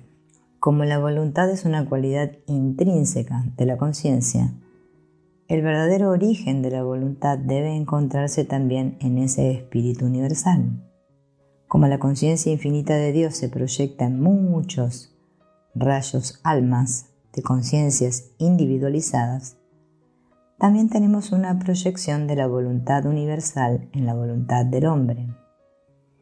Así, en virtud de la identificación con el yo inferior, conciencia y voluntad, son obligadas a descender hasta los niveles mental, emocional y físico. Por tanto, ya estamos en condiciones de comprender que no hay sino una única voluntad detrás de toda la creación. Lo que llamamos voluntad del hombre es en realidad la voluntad de Dios, que se ha concentrado en un punto de enfoque individual para cada alma separada. Con el fin de ver cómo opera realmente esta voluntad y por qué motivo nuestra experiencia de estar ejerciendo el libre albedrío es tan fuerte, trazaremos una analogía con el sueño. Todos sabemos que nuestros sueños están construidos únicamente con materia mental y que en su mayoría son una manifestación de nuestra propia mente subconsciente. Cada uno de los objetos presentes en nuestros sueños está construido con la misma sustancia, nuestra propia conciencia. No es difícil ver que nada puede existir en un sueño, ni tampoco producirse acción alguna que no sea iniciada desde dicho centro subconsciente. Además, cuando el subconsciente expresa sus deseos latentes a través de nuestros sueños, lo hace ejerciendo una voluntad subconsciente. Esta voluntad es la fuerza motora que se encuentra detrás de la creación, la preservación y la destrucción de todos los aspectos de nuestros sueños. Es decir, que para nuestro propio mundo onírico, nosotros somos Dios. Nuestra conciencia y nuestra voluntad son el único poder existente detrás de toda la creación onírica. Y sin embargo, también es cierto que los diferentes personajes oníricos que interactúan en el sueño lo hacen como si tuvieran libre albedrío. ¿Acaso no es cierto que cuando interactuamos en nuestro propio sueño nos sentimos de un modo muy similar a cuando lo hacemos en el estado de vigilia? Nos enfrentamos a problemas externos e incluso tenemos los mismos conflictos internos que forman parte de la vida que llevamos cuando estamos despiertos. Si en nuestros sueños nos vemos en una situación que requiere una importante toma de decisiones, generalmente nos sentamos, sopesamos los pros y los contras y finalmente tomamos una decisión. No hay duda de que mientras interactuamos en el estado de sueño, nos sentimos poseedores de un libre albedrío. Pero en este caso sí podemos ver con toda claridad el error existente en esta aparente libertad. Como hemos dicho antes, cada objeto, sentimiento, pensamiento y acción que tiene lugar en tu sueño es el resultado directo de tú, el soñador, expresándote a ti mismo en el nivel subconsciente. Es tu voluntad en ese nivel superior la que crea cada situación en el mundo onírico, no la voluntad de los personajes soñados. Solo existe una conciencia y una voluntad en todo el sistema. Son tu conciencia y tu voluntad las que han adoptado los diferentes aspectos del mundo del sueño. Esta analogía merece ser analizada con mucho detenimiento. La relación entre las personas soñadas y tú, el soñador, es exactamente la misma que existe entre tú y Dios. Por ejemplo, desde la perspectiva de tu mundo onírico, tú eres omnipresente. Es tu conciencia la que compone la unidad más básica de toda la estructura del sueño. En el mundo de la vigilia, esto recuerda a la manera en que la energía consciente de Dios dispone la sustancia omnipresente que se encuentra detrás de cada átomo de la creación. Además, en relación con tu mundo onírico, tú también eres omnisciente y omnipotente. Nada puede suceder en tus sueños sin que tú lo desees de forma subconsciente. En ese nivel, tú eres totalmente consciente de toda la actividad que tiene lugar dentro de la secuencia del sueño y tienes un control absoluto de ella. Tu campo unificado de conciencia y tu voluntad están detrás de todas las conciencias aparentemente individualizadas de las diferentes personas soñadas. Esta es exactamente la relación que existe entre Dios y su creación. Hemos visto que nuestro concepto de libre albedrío es en realidad el resultado del estado ilusorio en el que se encuentran nuestros egos. Únicamente porque nuestro autoconcepto, ego, nos separa de la conciencia universal, somos capaces de separar nuestra voluntad de la voluntad universal. Pero, ¿cómo emplearemos este conocimiento en nuestra vida diaria? Debemos simplemente relajarnos y encontrar una explicación lógica a nuestras actividades, atribuyéndolas a la voluntad superior. Veremos cómo esta línea de razonamiento es un obstáculo, más que una ayuda para nuestro crecimiento espiritual. Mientras vivimos en la ilusión de la separación, si deseamos alcanzar la realización suprema, debemos trabajar desde el punto en el que nos encontramos. Como consecuencia de la identificación con el cuerpo, las emociones y la mente, hemos cedido automáticamente algo de nuestra voluntad a estos aspectos inferiores. Si un día, de forma súbita, llegamos a concebir intelectualmente la naturaleza ilusoria de nuestro libre albedrío y decidimos rendirnos al fluir de la vida, lo más probable es que terminemos fluyendo con el yo inferior en lugar de hacerlo con el yo superior. Los patrones formados por el hábito, creados como consecuencia de la conciencia egoica, se sitúan ahora en el asiento del conductor. Si tratamos de ceder nuestra voluntad consciente, estos patrones serán libres de llevar a cabo sus acciones formadas por los hábitos. Antes de que pueda producirse una unión auténtica de nuestra voluntad individualizada con la voluntad universal, debemos reclamar en primer lugar nuestra voluntad en nombre del yo superior. Entonces, una vez que el yo inferior haya sido entrenado y tengamos un control razonable sobre el cuerpo físico, las emociones y la mente, la rendición de nuestra voluntad a la voluntad universal se convierte en la vía más rápida para alcanzar la conciencia universal.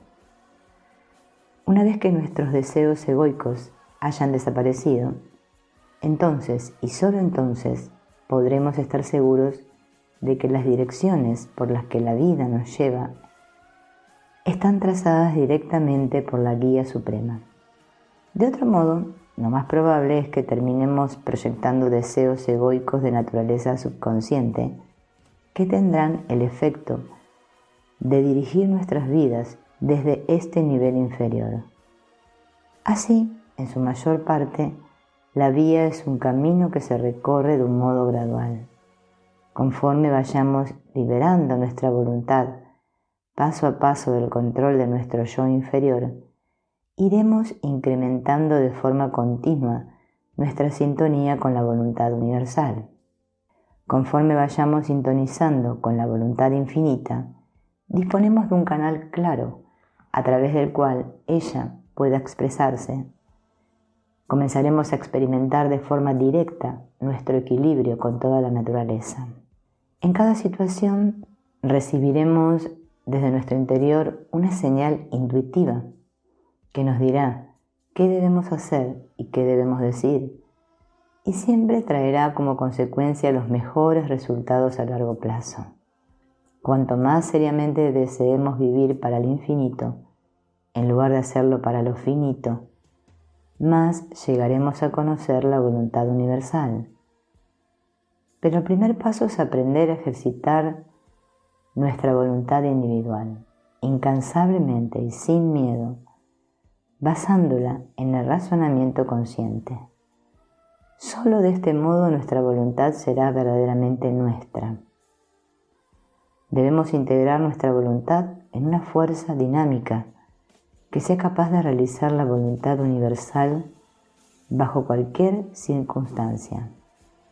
Esto se consigue afirmando de manera incesante que, independientemente de los obstáculos a los que tengamos que enfrentarnos, yo puedo y lo haré. Tras esto llega la completa rendición de esta voluntad dinámica a la inteligencia infinita, la única que verdaderamente sabe cuál es el mejor modo de usarlo. Debe alcanzarse el estado en el que uno pueda decir con total sinceridad, como lo hizo el Maestro, que no se haga mi voluntad sino la tuya. La ley del amor. Una de las piedras angulares de la filosofía oriental son los 7 chakras.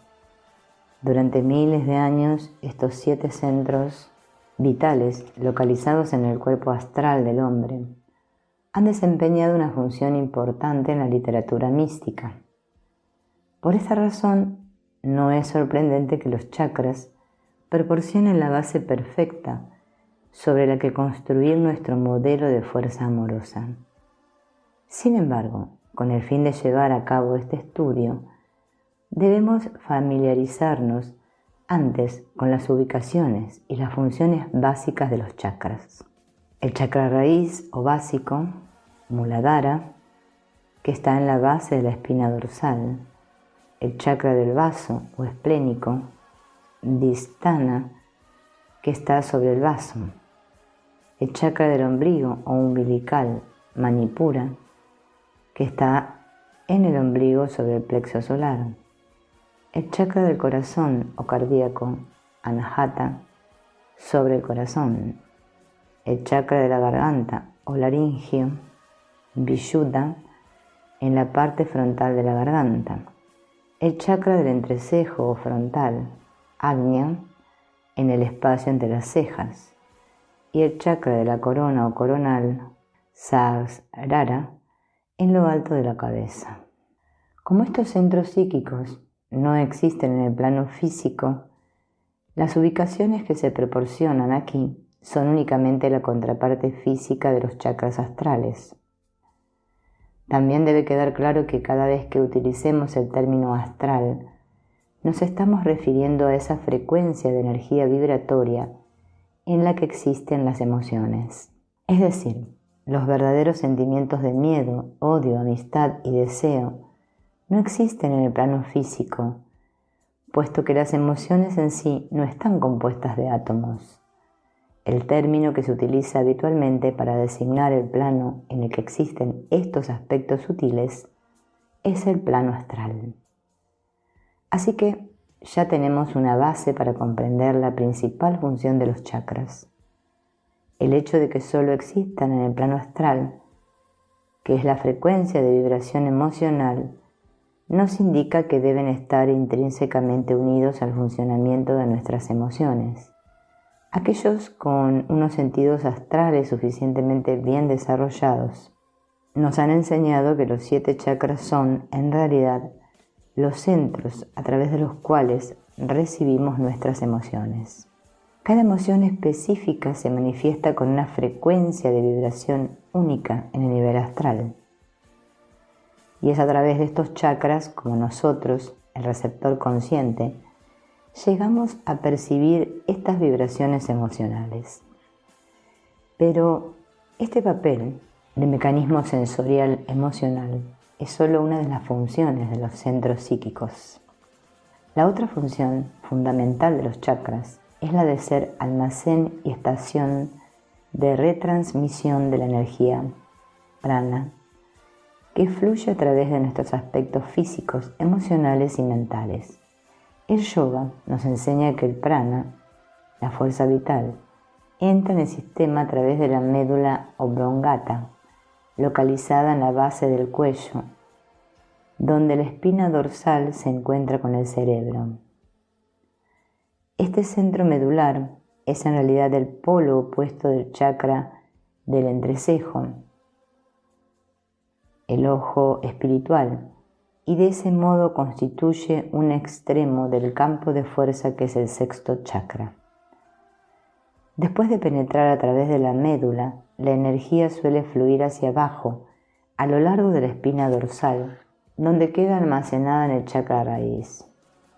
Cuando esta fuerza almacenada, que los yogis llaman Kundalini, trata de ascender a lo largo de la espina dorsal para ser utilizada, por lo general le resulta imposible a causa de los bloqueos que existen en los chakras.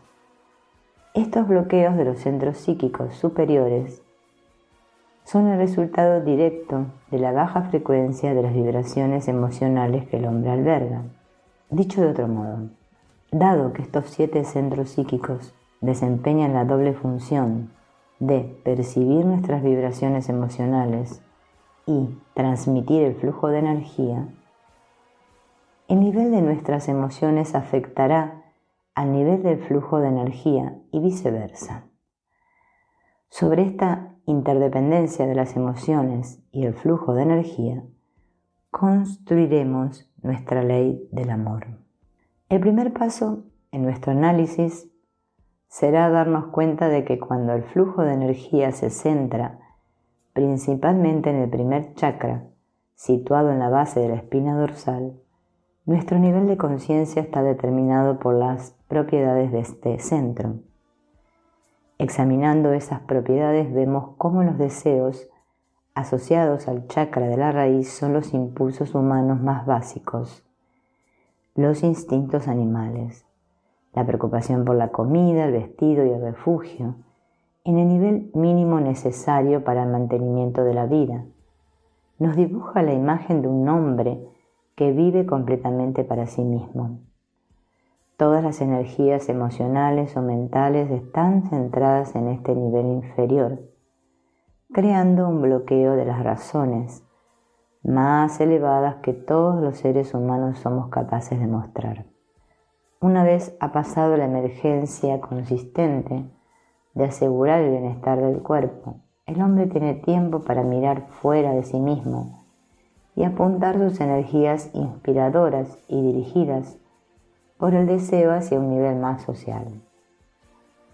Esta expansión de la conciencia es equivalente a la limpieza del chakra número 1 y al menos permite que alguna energía ascienda hasta el segundo chakra.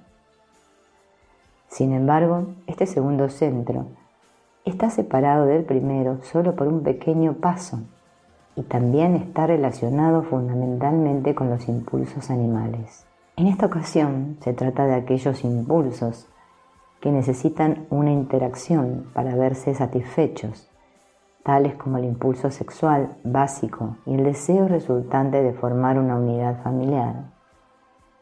Es algo bien conocido que la distracción provocada por el deseo sexual puede limitar en un hombre el alcance de su conciencia e impedirle que experimente los niveles más elevados de interacción humana.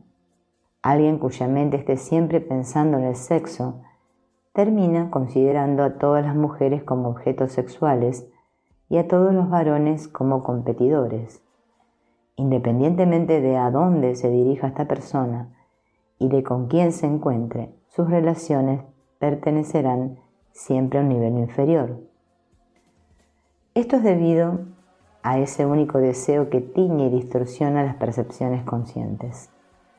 Sin embargo, la mayoría de los hombres han logrado elevarse por encima de los dictados del impulso sexual y haciéndolo han despejado los canales que conducen hasta el tercer chakra. El nivel de conciencia asociado con el tercer centro psíquico tiene que ver con un alcance mucho mayor de la interacción humana. Los deseos que se manifiestan en este centro están por lo general más allá de aquellos directamente relacionados con nuestro aspecto animal. Quizá el mejor modo de describir el tercer chakra es calificándolo de ego-conciencia. En este estado el hombre está motivado por su deseo de ser aceptado por el grupo, por su afán de superioridad, de éxito, etc. Lo único que tenemos que hacer para obtener una idea general de qué es lo que caracteriza al tercer chakra es examinar nuestras acciones diarias. El motivo estriba en que precisamente desde este centro de conciencia es desde donde actuamos habitualmente. Siendo este chakra tan familiar para todos nosotros, dedicaremos un momento a examinar qué vibraciones emocionales específicas están bloqueando el flujo de energía en este nivel. Aquí nos encontramos con las emociones del orgullo, los celos, el odio, la inseguridad, la culpa, la posesividad, los complejos, etc. La característica común es que todas las vibraciones emocionales tienen que ver principalmente con nosotros mismos y con el estado actual de nuestra interacción con el mundo exterior. El hecho de que todas esas emociones se reflejen en nosotros mismos es la razón de que se limite el alcance de nuestra conciencia. Al igual que en el caso del segundo chakra, nos encontramos de nuevo en una situación en la que la mayoría de las actividades físicas, emocionales y mentales del ser humano giran alrededor de un grupo de intereses, en este caso los deseos del ego. Sin duda, este tipo de deseos es menos restrictivo que una obsesión similar en el ámbito del deseo sexual. Y sin embargo, esos deseos del ego limitan el alcance de nuestra conciencia a un campo de actividad específico. En general podemos decir que la marca distintiva del tercer chakra es uno mismo. Toda la actividad física, emocional y mental está motivada por el impulso de satisfacer nuestros propios deseos egoicos. En un contraste radical con este estado se encuentra el nivel de conciencia que se despliega una vez que el flujo de energía alcanza el chakra del corazón. Como podemos imaginar, este cuarto centro está asociado con esa fuerza inspiradora que los seres humanos llaman amor. De este modo, hemos descubierto una verdad básica acerca de la fuerza del amor. El verdadero amor, manifestado en el cuarto centro de conciencia, únicamente puede existir cuando el tirón restrictivo del ego ha sido trascendido. En otras palabras, el amor no es ese estado emocional que expresa ideas como la amo porque es guapa y me dará buena imagen, la amo porque puede proporcionarme una vida familiar estable, la amo porque me resulta un estímulo intelectual. Ni siquiera lo amo porque hemos vivido juntos durante tanto tiempo que me sentiría desválida sin él. Todos estos son deseos centrados en el ego y como tales no reflejan la fuerza pura del amor. De hecho, muchas relaciones a las que denominamos amor en realidad están motivadas por el tercer chakra. Están tan orientadas hacia uno mismo que el flujo de energía es completamente incapaz de manifestarse en los centros superiores.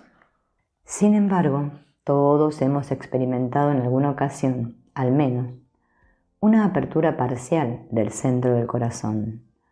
Son esos momentos en los que nos encontramos por primera vez con una persona amada y sentimos que el suelo se mueve bajo nuestros pies.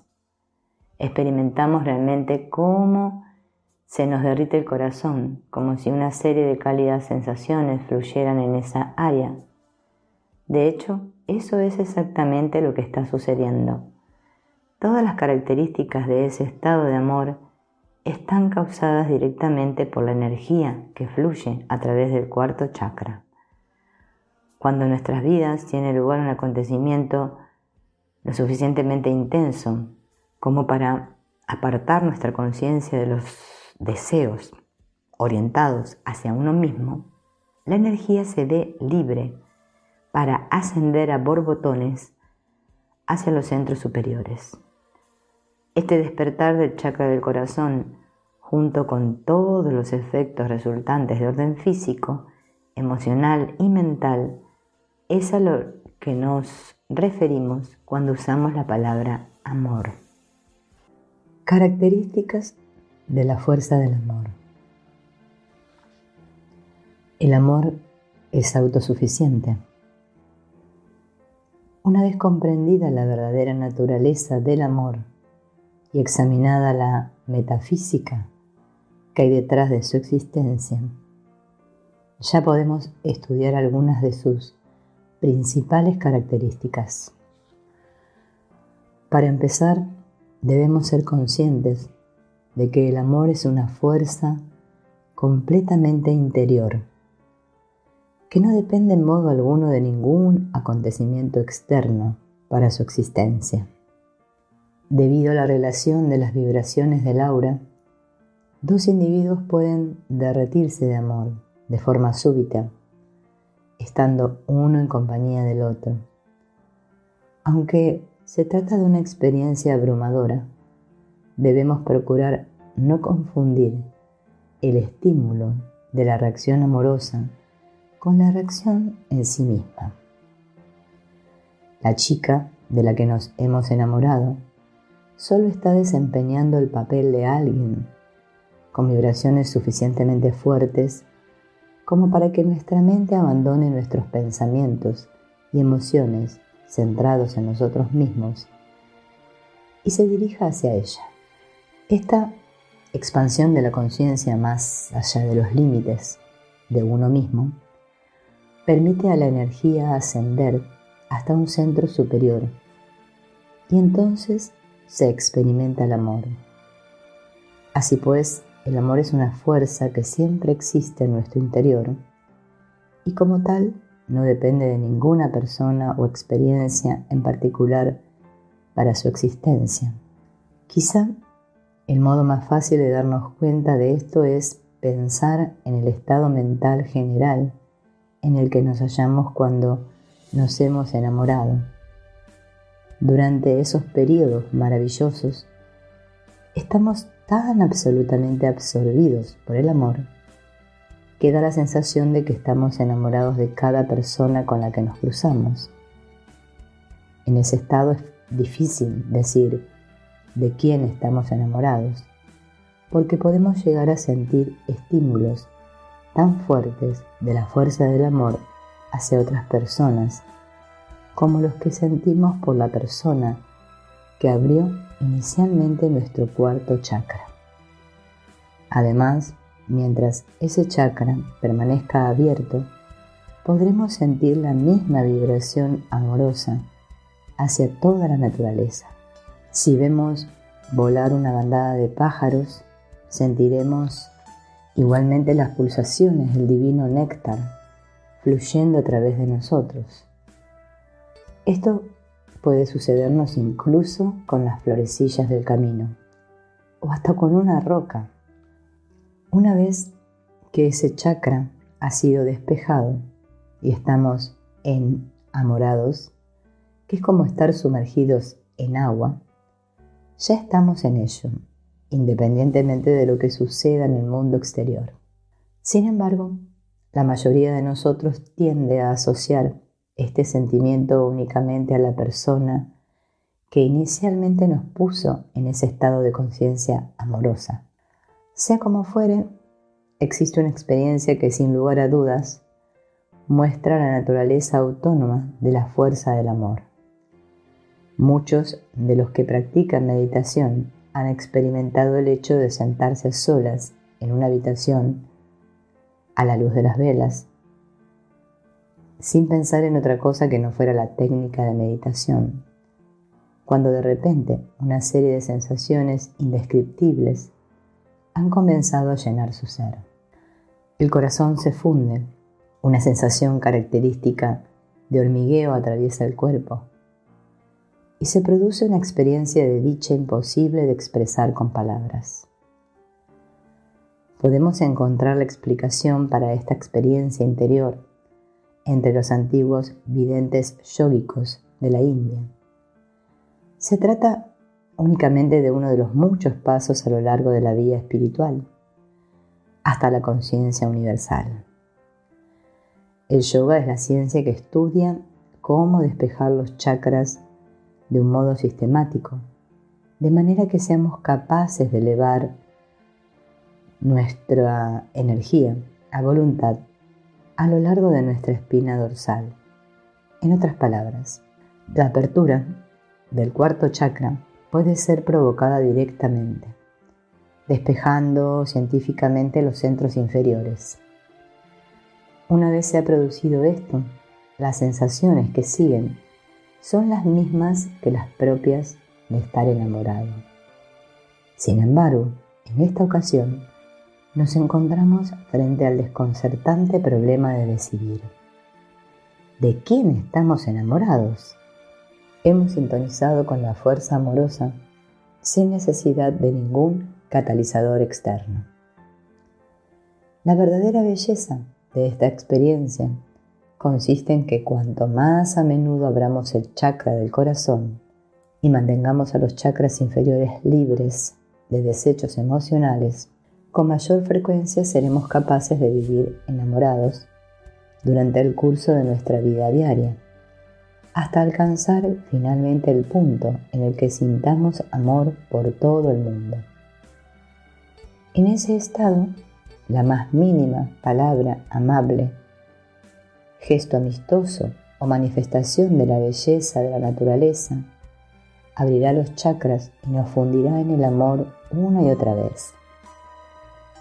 Esto es amor puro, no está vinculado a ningún acontecimiento externo en concreto, ni depende de él. Como tal, nuestro amor por todos aquellos que nos rodean no está supeditado a nuestros deseos o expectativas respecto de su comportamiento. Simplemente estamos enamorados, completamente inmersos en el cuarto chakra. Esta cualidad del amor que permanece independiente de los acontecimientos mundanos inspiró al poeta Gibran a escribir: El amor es suficiente para el amor. El amor es incondicional. Una segunda característica importante de la fuerza del amor es que el amor puro es incondicional. Si nuestros sentimientos hacia otra persona dependen de su comportamiento, se trata en realidad de un amor egoico. Es un amor basado en expectativas, y estas son generadas por nuestro concepto de lo que sería más satisfactorio para nosotros. De ese modo, se trata de un te amo a causa de lo que tú puedes hacer por mí, y no un te amo puro. Llegados a este punto, debería ser obvio que una relación basada en expectativas no puede generar los niveles de gratificación para el alma que pueden alcanzarse en una relación de puro amor. Si estamos juzgando continuamente el comportamiento del otro, basándonos en nuestro propio concepto de comportamiento deseable, se producirá un completo bloqueo del tercer chakra. Ambos individuos tienen miedo de ser completamente ellos y cada uno lleva puesta la máscara que cree que la otra persona quiere ver. La mayor parte del tiempo este juego de roles basado en las expectativas no solo limita el crecimiento de una verdadera relación, sino que también nuestro concepto de lo que sería más satisfactorio para la otra persona. Es, por lo general, completamente erróneo. En radical contraste con este amor basado en expectativas, el verdadero amor incondicional tiene lugar cuando alguien te ama a ti, mientras que el aspecto más profundo trata de representar un papel o de llevar una máscara lo mejor que puede. Se trata del tú, que trata de complacer y que quiere ser amado, no la personalidad detrás de la que te escondes. Para la mayoría de la gente, la mera idea de dejar caer la máscara y permanecer desnudos ante el mundo es aterradora y está fuera de toda consideración. Tenemos miedo de que se aprovechen de nosotros o de que nos rechacen, ocasionándonos un daño. Si una personalidad resulta rechazada, siempre se puede cambiar de máscara y encontrar a alguien que nos acepte. Pero si tú te revelas como verdaderamente eres, entonces ¿qué? Ya no habrá un sitio donde esconderse. A pesar de todos estos miedos internos que provoca la idea de retirar la máscara, debe quedar claro que cuando alguien ama tu personalidad y te acepta simplemente a causa del papel que estás representando, no es el yo real quien está recibiendo el beneficio de esta aceptación. Siempre existe el miedo a fallar, además de las tensiones creadas a causa de no ser tú completamente en todo momento. Y sin embargo, por muy difícil de creer que les resulte a algunos, existe un amor en el que todo el mundo puede amarte a ti directamente. Es decir, se te puede amar a ti independientemente de tu aspecto, de lo que digas o de lo que hagas. Cuando una persona te ama a ti, comprende la ausencia de importancia en el modo en que te expresas exteriormente. Se convierte en un juego en el que observas cómo tus yoes inferiores hacen lo que tienen que hacer, mientras que una parte de ti permanece desapegada, guiñándole el ojo a uno y a otro en medio del melodrama de este mundo. En esto consiste la verdadera aceptación, a la que acompaña un absoluto sentido de libertad, al saber que esa relación es eterna. Nada puede interponerse entre vosotros, porque os conocéis el uno al otro tal y como sois verdaderamente. Esto es el amor incondicional. En este nivel es posible alcanzar una absoluta ausencia de ansiedad o de inseguridad. Habéis permanecido desnudos el uno frente al otro, despojados de todas las máscaras, comprobando el enorme parecido que existe entre vuestros sí mismos verdaderos. Solo de este modo es posible aprender a amar al prójimo como a ti mismo, aceptando cada aspecto de su comportamiento. Ahora ya comprendes las causas de ese comportamiento y has aprendido a ver más allá del acto para centrarte en el actor. Desafortunadamente, muy pocas personas llegan a conocer este tipo de amor. Un amor en el que uno no tiene que dar parte de su cuerpo, ni tener cuidado de sonar inteligente en las conversaciones. En el amor incondicional se te ama simplemente porque tú eres tú. El amor no es posesivo. Una consecuencia directa de lo anterior es otro importante requisito de la fuerza del amor. El verdadero amor no es posesivo. El amor no necesita fijarse a ninguna persona o lugar, y en realidad cualquier intento de contener el amor traerá como resultado su desaparición. Son nuestras propias inseguridades egoicas las que sienten que hoy soy amado, pero ¿qué sucederá mañana? ¿Qué debo hacer para garantizar mi seguridad en la relación? Este tipo de ideas bloquea el chakra del corazón y mantiene toda la relación en el nivel del yo inferior. Por el contrario, si alguien no permanece atado a ningún objeto externo para su amor, podrá darlo y recibirlo con libertad sin sentir la necesidad de poseer a la otra persona. En estas situaciones hay lugar para un verdadero crecimiento en la relación. Si ambos individuos se sienten plenos, satisfechos en su propia paz interior y su amor, podrán tener una relación verdaderamente elevada compartiendo estas sensaciones internas. Pero si alguien carece de estas cualidades interiores, tratará de hallar un sustituto para ellas en su entorno exterior. En esta situación siempre se encontrará necesitado y solo será capaz de extraer de la otra persona aquello que piensa que saciará sus necesidades. No será capaz de dar verdaderamente, solo de tomar. Por lo tanto, es evidente que el camino más seguro para mejorar nuestras relaciones con otras personas consiste en mejorar en primer lugar nuestra relación con nosotros mismos. La seguridad que se busca tratando de poseer a la otra persona conduce por lo general al fracaso. Al intentar sujetarla con demasiada fuerza, estamos creando una jaula para ella y siempre terminaremos perdiéndola. Si no físicamente, sí en los niveles superiores donde se encuentra lo verdaderamente importante.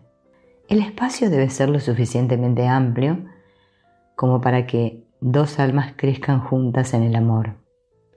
No importa lo cercano que lleguemos a estar, no hay dos almas que caminen por la misma senda. El amor se produce como consecuencia de compartir cada uno el camino del otro, no de tratar de forzar al otro a que camine por la misma senda que uno mismo. El amor está más allá del cuerpo. Nunca deberíamos pensar que podemos reservar nuestro amor para esa persona especial. El amor es una corriente que fluye, y si la bloqueas a causa de una expectativa sobre el mañana, estarás siendo como el cauce seco de un río, incapaz de canalizar de forma adecuada la fuerza del amor. Sin embargo, si entregas tu amor a todo el mundo, bajo cualquier circunstancia, llegarás a conocer el amor y a ser uno con él. Cuando encuentres a esa persona especial con la que deseas compartir tu vida, serás capaz de dar libremente del caudal del río del amor, que fluirá continuamente a través de ti. Debemos tener cuidado de no confundir el amor con el deseo sexual. En su contenido más puro, el amor no tiene nada que ver con los cuerpos, ni separados ni unidos. Aunque es capaz de expresarse a través del mundo de los átomos, el amor está más allá de lo físico. Lo que sucede a menudo es que las sensaciones que produce el flujo de energía a través del cuarto chakra se convierten en algo tan abrumador que apenas podemos contenerlas. Entonces tratamos de expresar esta energía en el plano físico, canalizándola a través de nuestros cuerpos. Este es quizás el modo más evidente de explicar el sexo. El amor combinado de dos personas es capaz de construir la fuerza energética y alcanzar nuevos puntos de elevación a través de esta expresión mutua. Sin embargo, para ser honestos, debemos reconocer que la mayoría de las relaciones sexuales no poseen este aspecto de pureza. Como sucede con el resto de las actividades motivadas por el tercer chakra, el sexo que se practica para ganar aceptación, aliviar el aburrimiento o generar una sensación de seguridad suele bloquear los canales que se necesitan para una completa manifestación de la fuerza del amor. Y sin embargo estamos tan acostumbrados a tratar de expresar nuestras sensaciones internas a través del cuerpo físico, que el amor sin sexo nos parece algo casi antinatural. Aún así, solo necesitamos abordar brevemente el tema del amor incondicional hacia toda la humanidad para darnos cuenta de que debe existir otro modo de expresarnos. Obviamente, no podemos mantener relaciones sexuales con todo el mundo, pero lo que sí es cierto es que, lento pero seguro, comenzaremos a madurar en lo que respecta al amor.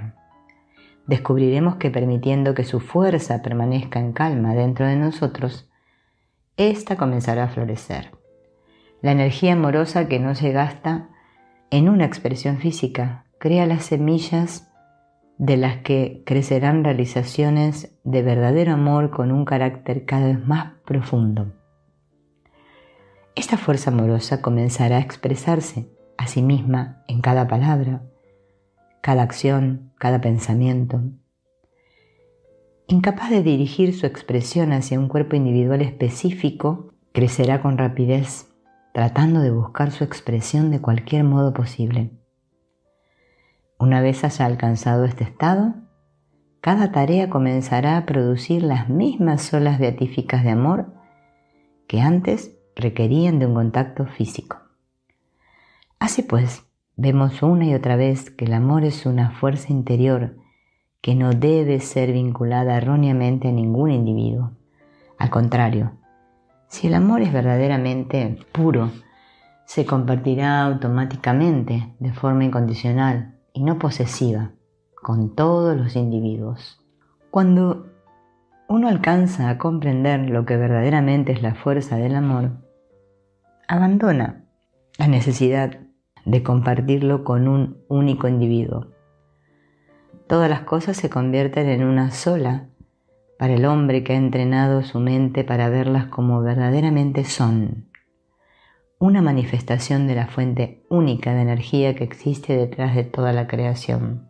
Cualquier cosa que vea, la verá en forma de átomos unidos entre sí por medio de lazos energéticos, mientras el movimiento de estos átomos es generado directamente por la misma fuerza de la energía.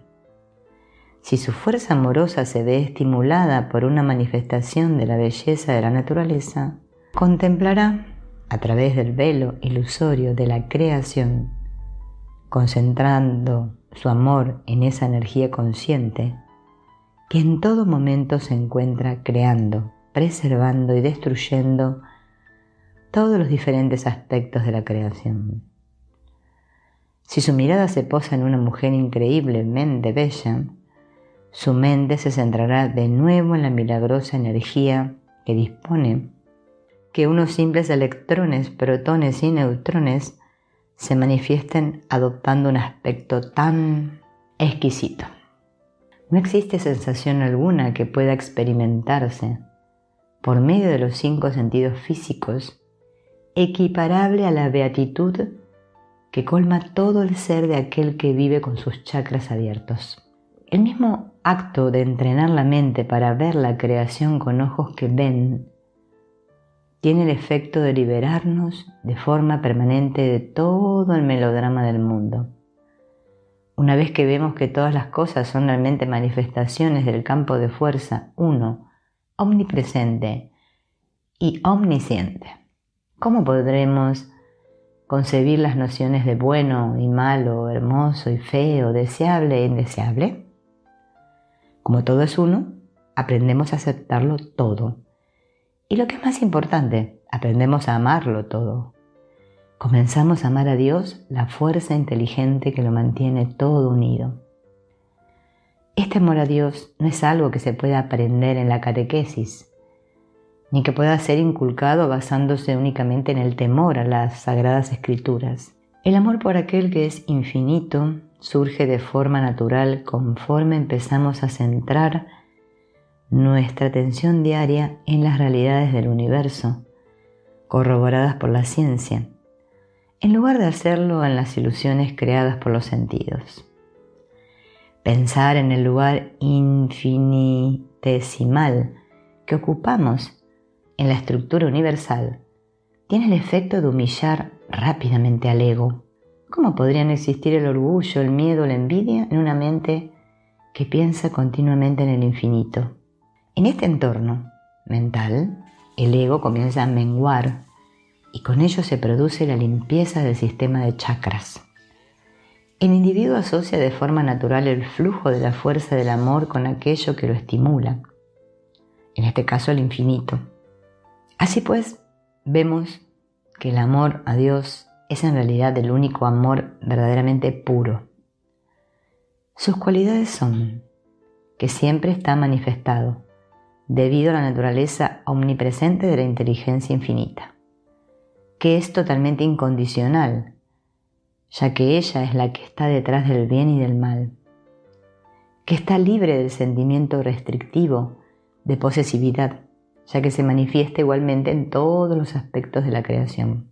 Sin embargo, al compararlo con nuestras vidas diarias, este estado de permanente estabilidad en el cuarto chakra suena casi como a un cuento de hadas, y no obstante, la característica más extraordinaria de este estado es precisamente el hecho de que representa únicamente el cuarto chakra.